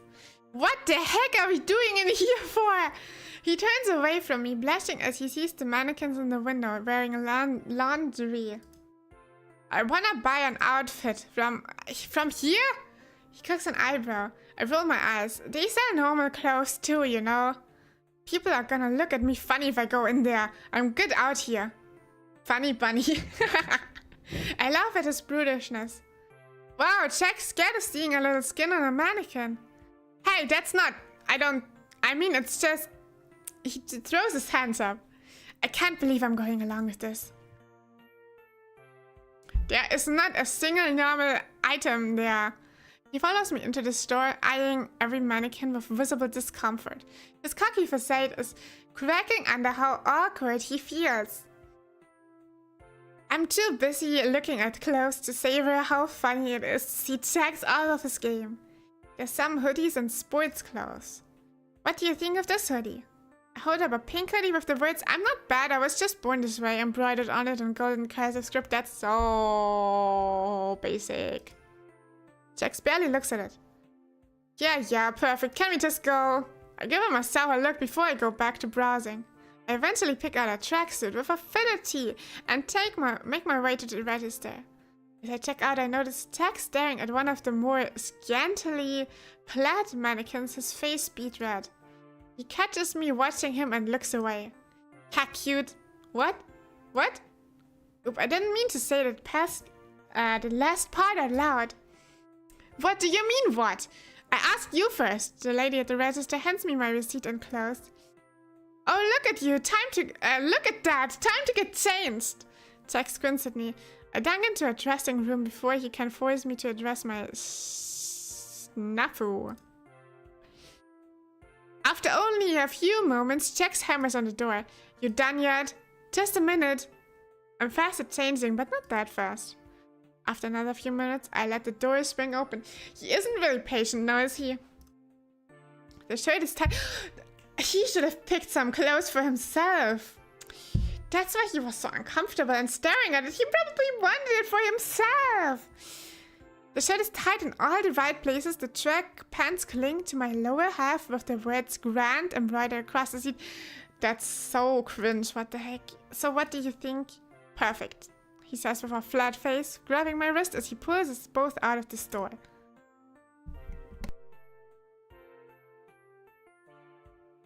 You're so dramatic, I say, laughing at him.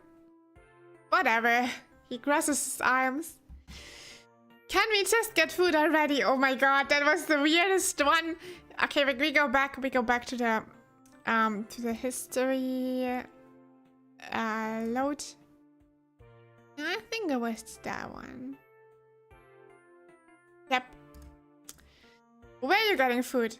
I spy Uncle Uriel's pretzel stand. There it is, Uncle Uriel! My mouth is already watering. There, I say, pointing at the neon pretzel without the pretzel stand. I pick out an almond pretzel and Jax gets a cup full of pretzel dogs as we find an empty table. What is that? I take a big bite out of my pretzel as I look across the table at Jax. He hasn't even touched his pretzel dogs yet. Having fun. I swallowed a big bite of pretzel before responding. Yeah, I am. Are you?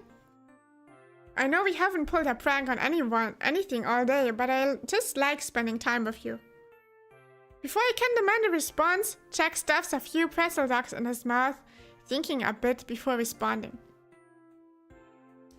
I guess I'm wondering why I'm all. What?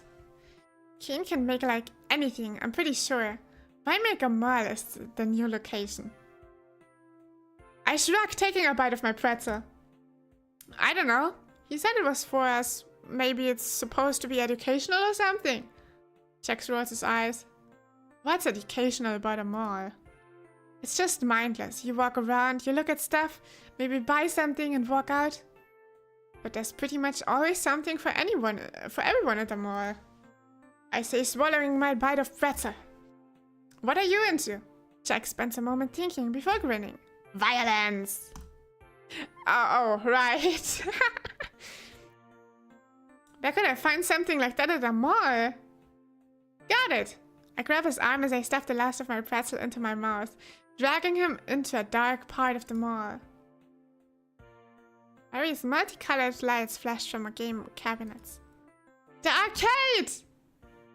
I look up at him, grinning. Jax looks down with a skeptical grin.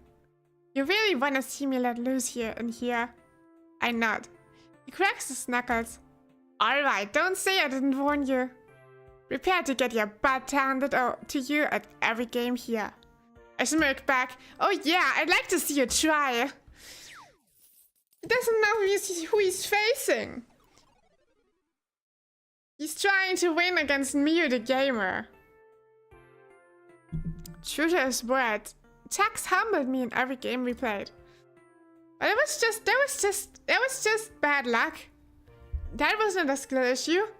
If he played tomorrow again, I would win 100% everything. Even the kiddie game, Bring Cake to the Picnic, he managed to outscore me 20-1. How are you that good at video games? Jax just chuckles. I warned you, Miu. He sighs, clearly happy with himself. Just had a lot of time to practice. I spent a lot of time. My time as a kid lighting in arcades.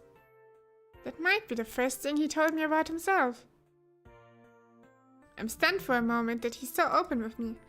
But he notices my expression and retreats back into himself, looking down at his wacky watch. But whatever, it's late, let's go. I frown. Oh yeah, I guess so. You think they're close soon? Probably. He shrugs. We head back together. When we get to my door, I pause a moment. Do things really have to end here? So, this is me. I chuckle nervously. I had a lot of fun today, Jax. I look up at him, looking for any reciprocity.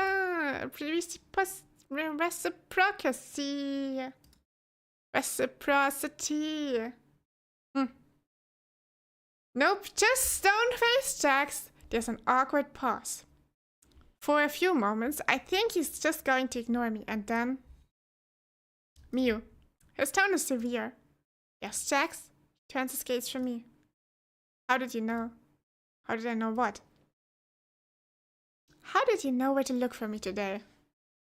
It was just a hunch, Jax. I mean, before I can keep talking, he closes the gap between us. His hand slamming to the frame of my door on either side of me, pinning me in place as he leans on my face. What the fuck? What is your game, Miu? You're using me! You're manipulating me! Are you just obsessed with me or something? Why aren't you just treating me like everyone else? Why do you keep coming back after I treat you? He stops himself before continuing. I can make your life really difficult and painful. You want to hurt me every time.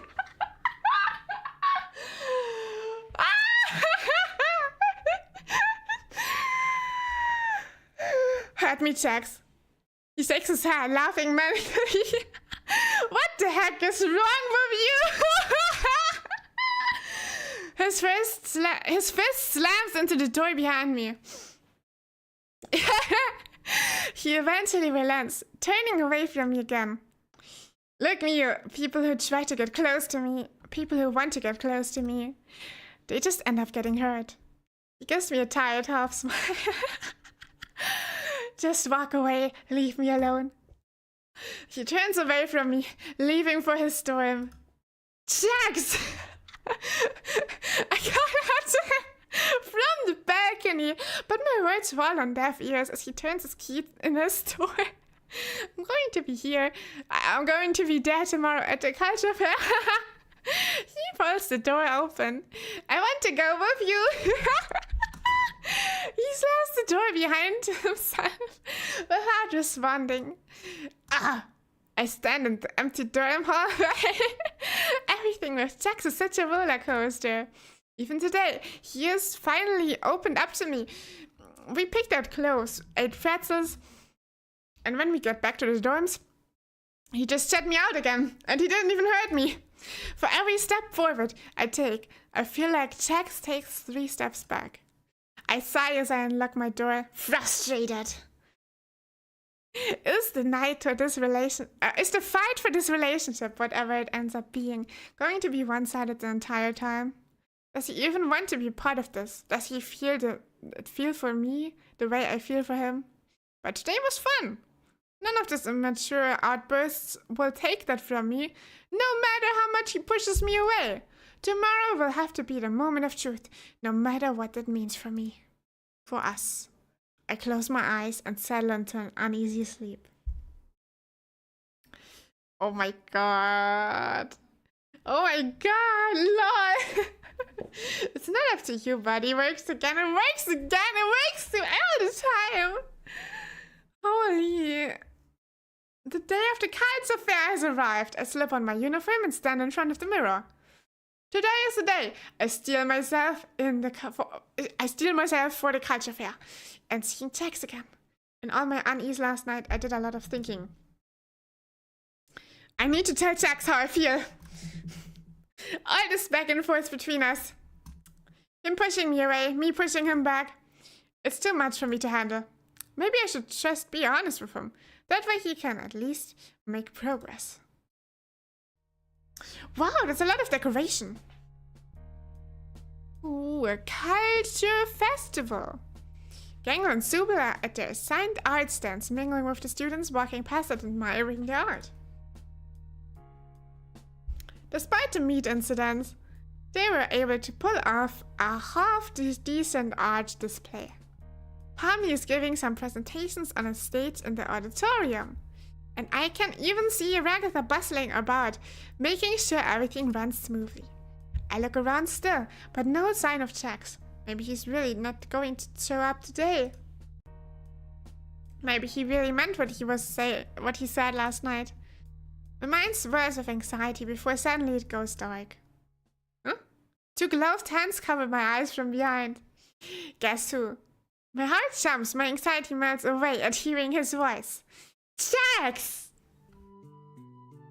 He pulls his hands off my eyes, smirking at me coolly. You're good. I can barely contain my excitement, pulling him into a hug. You came! Jax looks around and laughs awkwardly, patting my head. Yeah. I released him from the hug, but still look up at him, beaming. He scratches the back of his neck. Well, I couldn't let everyone else have all the fun. So, what? I grab Jax by his hand and excitedly pull him along with me. I half expected Jax to pull out Doki Doki Literature Club. Oh my god! Oh my god!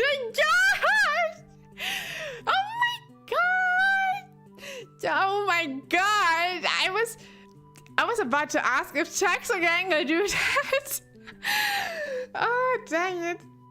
Okay, no, I was not expecting that, but I was fearing it. I was fearing it when he was on the rooftop, honestly. I was fearing we would get such a scene. But apparently this isn't such a dark game. Okay, let's look at the different art. We have come to the culture fair. That must be from us, judging by the art style. Food!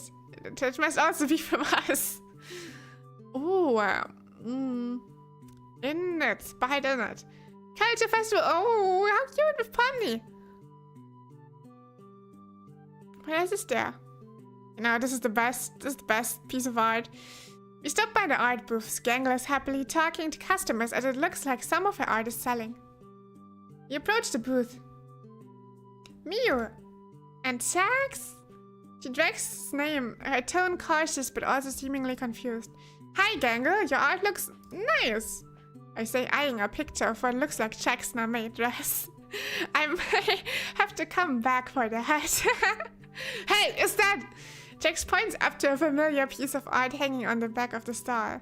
That's the art you drew yesterday. Drew, that's the one! Look at that! The Jax with the knife. I say, leaning over the counter to get a better look. Yeah, I didn't want to put it up, but Gangle insisted. Art is meant to disturb the comforted and comfort the disturbed.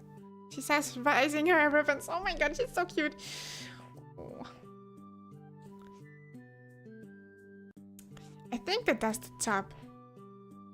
We put up some of Mio's stuff too. They gestured to the wall with some of my art pinned up. We appreciate you guys coming back and helping us catch up. It was the least we could do. Ah, Zubi, my heart is melting. Jax puts his hands over his heart dramatically. Zubul rolls their eyes before turning away. I was mostly talking to Mio. We turned back, looking directly at Jax. But you know, you're pretty tolerable when you're not trying to ruin everyone's fun. You should try it more often.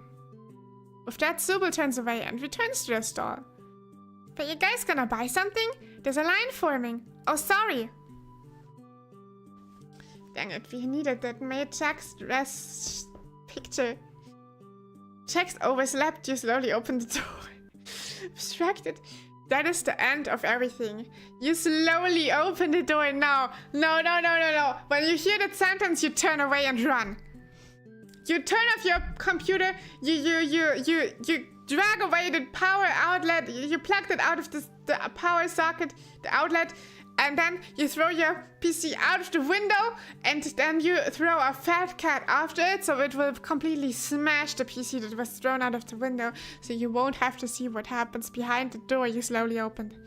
Jax and I head further into the festival, passing by the auditorium as Pomni is coming down from the stage. Hey, Mio, Jax! We both stop as Pomni runs up to us. I'm glad to see you both made it. Hey, Pomni, what were you doing on the stage? I guess Kane wanted me to do the presentation on Culture Festival. Thank God you guys found that book for me yesterday. Or else I would have been standing up there telling jokes or something. That'd be entertaining. Jax smirks dryly. Maybe, but still. Pomni looks around and back at us with a neutral smile. I guess despite the meat mania, it all came together nicely. We really couldn't have pulled it off without you guys either. You two make a pretty good team. I can't help but blush at Pomni's words. If only you used your powers for more good more often, she giggles. Anyway, what are you guys up to for the rest of the day? I look at Jax, who in turn looks at me. I really want to see what Kane whipped up for the food stalls. I guess we're getting some grub. Jax surprises me, this time taking my hand in his. It's my turn to drag you around, he says, suddenly gripping my hand and pulling me off towards the direction of the food stalls. Cannot say no to that. I quickly wave goodbye to Pomni. See ya, Pomni. As Jax pulls me off to the food stands, I laugh. You're gonna pull my arm off, slow down, he laughs. How do you think I felt? Oof. Not looking where we were going, we accidentally ran into... Jax, Mew! I'm glad you guys could make it, she says with the fakest smile she can muster. You're not here to cause trouble, I hope, she says, wriggling her hand. We were just heading to the food stall. Nothing malicious, I promise, I say, trying to plead our innocence. Right. Well, I have to say I'm pretty surprised at how much you've actually been helping everyone out here. It's a nice change of pace, I should admit. Even that stand you guys built for me was pretty sturdy. I really thought you'd leave a screw loose or something. She laughs nervously. Oh yeah, little Faith. Jax smiles sardonically back. Agatha looks at me and Jax before noticing our hands still clasped together. She smiles warmly. Well, I won't keep you guys. Go enjoy the festival! Ha, you're letting us off like that? I have a feeling you'll stay out of trouble, says, looking directly at me. Oh, and Jax, it's nice to have you back. With that, she leaves us. Jax looks over at me. She can be so weird sometimes. I laugh. We make it to the food stalls. Everything looks and smells amazing. We eventually settle on a stand selling pretzel dogs, not again! Which I didn't know was a part of a culture fair, but I do love some pretzel dogs. We grab a few snacks and find a good spot to eat, somewhat secluded by a tree. As we sit down and finally have a moment to ourselves, my stomach suddenly twists with anxiety. I had to tell Jax how I feel about him. I'm really happy you came to the festival. For a minute there, I thought you weren't going to show. Of course I was going to show. We did all that work yesterday. It'll be kinda pointless if I didn't see it through, right? Yeah, true. As Jax lifts his sandwich to his mouth, I noticed the charm dangling from his watch. Hey, you're still wearing the charm! I say, lifting my charm as well. Huh, oh, I guess I forgot it was there. Oh. I say, there's an awkward pause between us before Jax sees my downcast expression. I'm kidding. I don't know. I didn't want to take it off. So you like it? I ask, hope creeping into my voice. That's a stretch, but sure, if you want to think of it that way. He grins down at me. Jax, I should just get it off my chest, right? I actually wanted to talk to you about something. Jax turns to me, tilting his head curiously. Suddenly I feel warm and clammy. I don't know how to say this, but my mind races with a million things to say. But ultimately, I decide direct is best. Okay, I just say it. Jax is looking at me like I'm crazy at this point. I cringe. Jax! I like you! I like you! And wait, what? I like you a lot. Like a whole lot. That's difficult to read, dude. Not like too much though. Not in a creepy way or a clingy way. Just a normal amount of liking someone, but still in a romantic way. I just think you're cool and funny. And I think about you a lot. I mean, not a lot. Not too much. Jesus, it's warm out here or what? Oh my god, guys, we did it! Goal achieved! Jax suddenly grabs my chin and pulls me in for a kiss, completely making my mind go blank and my heart pound. We stay in the kiss for a moment before he relents. My face burns brightly as I can barely think about anything. We're a mannequin. What? Huh? Jax laughs, though his face is flushed as well. Sorry, I just wanted to see how you'd react. Speechless, huh? Are you playing with me again? Yes and no. Huh? My mind is spinning. Jax laughs again. Sorry, me, you're just so cute when you're flustered. I just poured my heart out to this fool, and he wants to play games. Two can play at that. I reach up and pull him in Jax's, this time deeper than the last. His body tenses up against mine, but then relaxes as he melts into it. As we break away from each other, his face is bright red. Mew. Now who's cute when they're flustered? Jax looks away, blushing a deep purple. Alright, you win. I like you too. My heart skips a beat at hearing those words, and unable to contain myself, I pull him into another kiss, this time falling over on him. Oh my god! I knew you liked me, I knew it! Jax is a blushing mess underneath me. Okay, but not so loud. I still have a reputation to uphold, you know. Does this mean I can call you my boyfriend now? I guess so. He rubs the back of his neck, looking away, but my mind and heart are aflame with excitement. I finally got him to say it. Oh my god, guys, we did it! We did it! Ultimate goal reached. Dang, we are so good. We are such whistlers. In the span of 3 hours, we got that bunny falling for us. I finally got him to say it. Hey, you two, are you...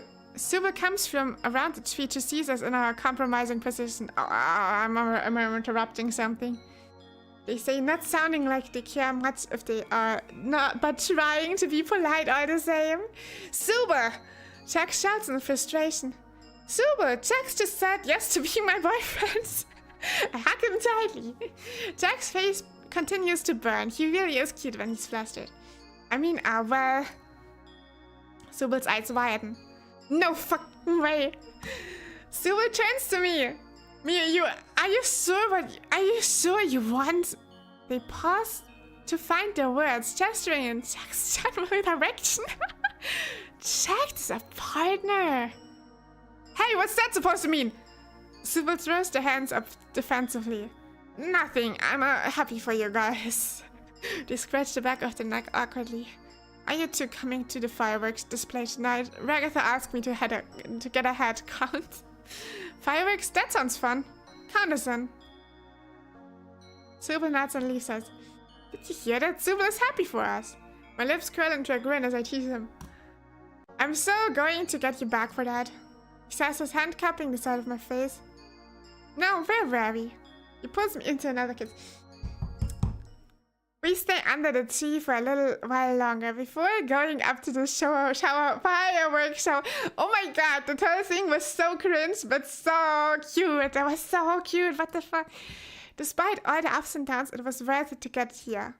Jackson and I may still have ways to go, but I wouldn't want to be with anyone else. We eventually part ways and return to our dorms.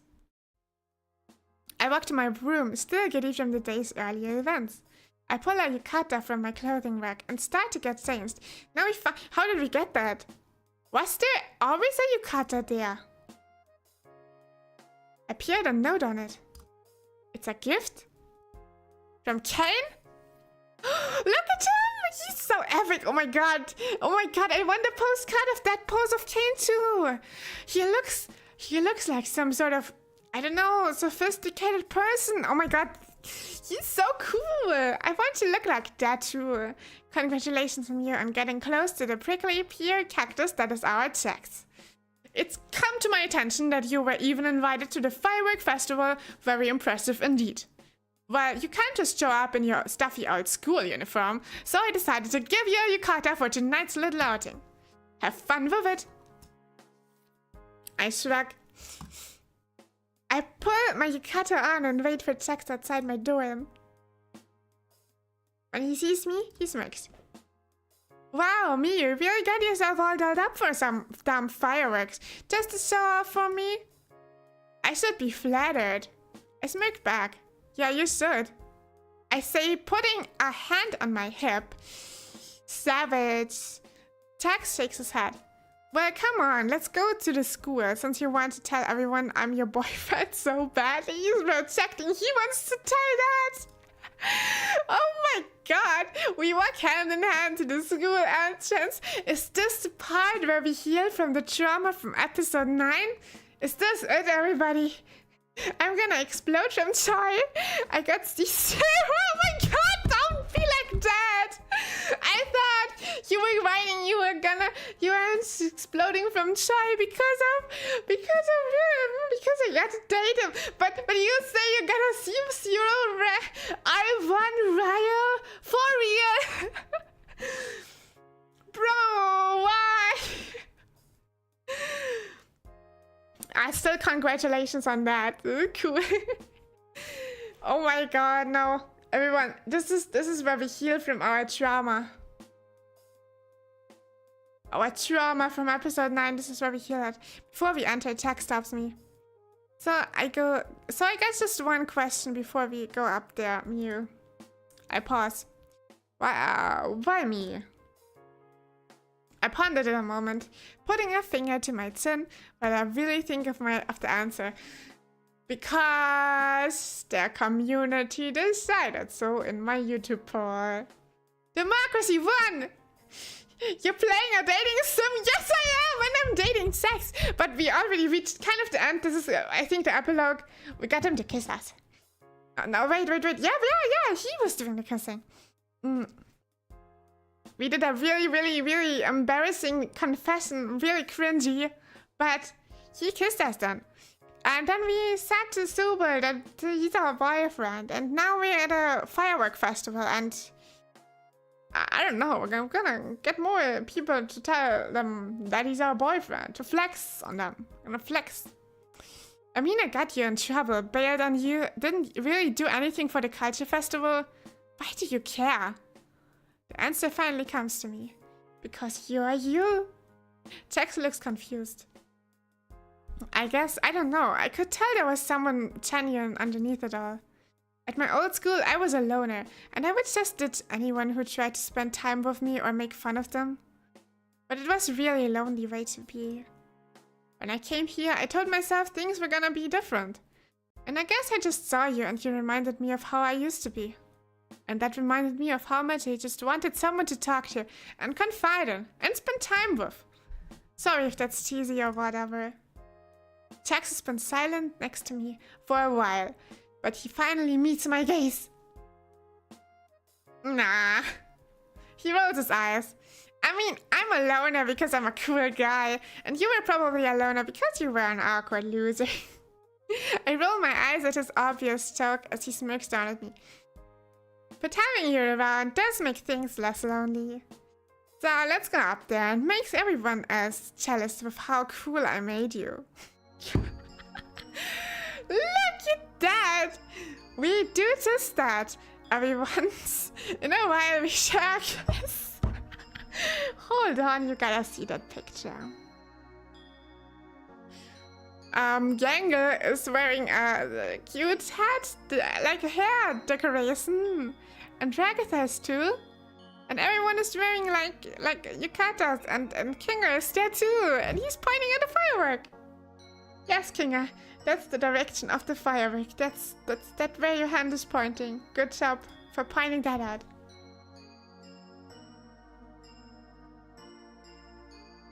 I have a 720% RV feather on him. Oh, crazy!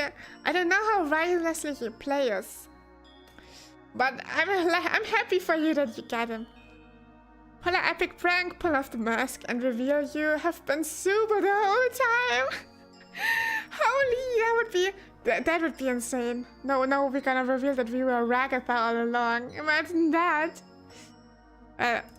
Anyway, let's continue with our fanfics. Pickle Boy 5787 just followed.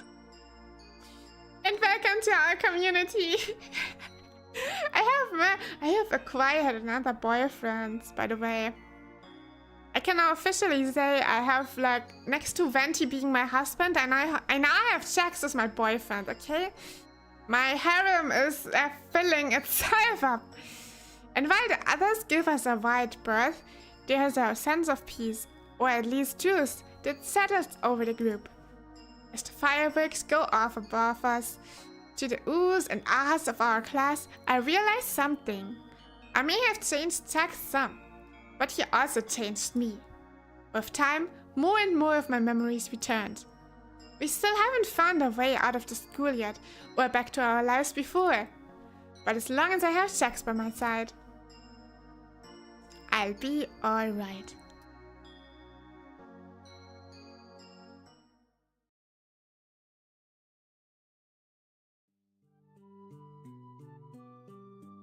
Oh my god, it was so good! I loved it! How did you guys like it? Oh my god, it's so cool! I love this game. This took so long though. How long is it? Over 3 hours? It didn't feel that long. Holy! Was this difficult? My voice is kind of scratchy. Or like my throat is scratchy because I was talking straight for the whole 3 hours now. I wish there was a bit of voice acting. That would have made it even better. But oh my god, everybody, that was the Jax route. We did it successfully. Yeah! Why is your voice like that? Why is your voice like that? It's very...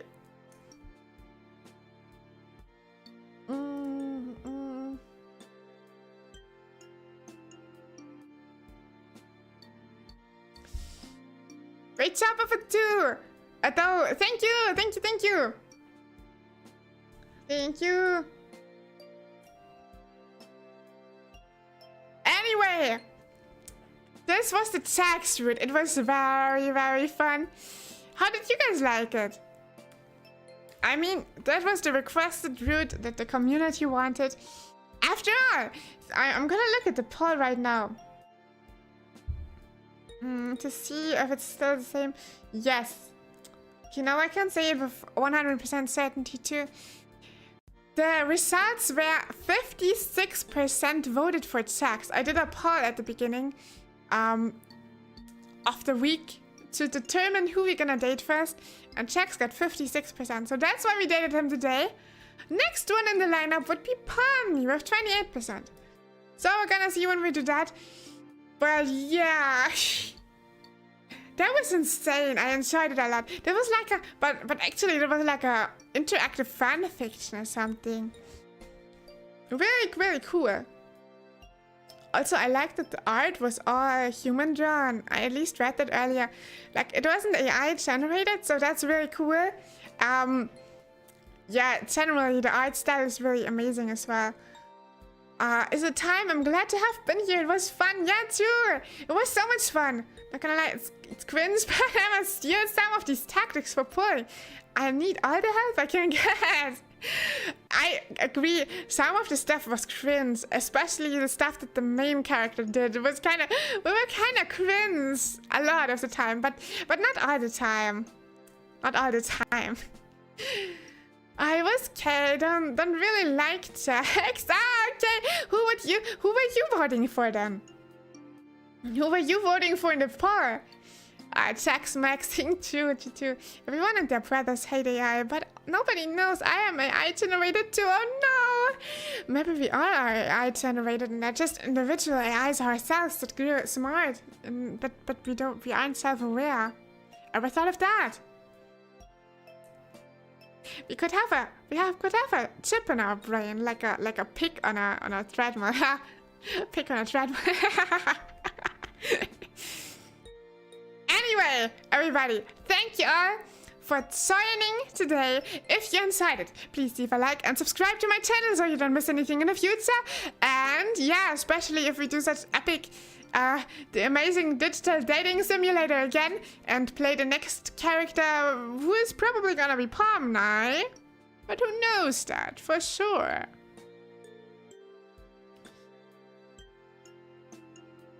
Also, follow me on my Twitter to see my streaming schedule. And yeah, next stream is gonna be tomorrow.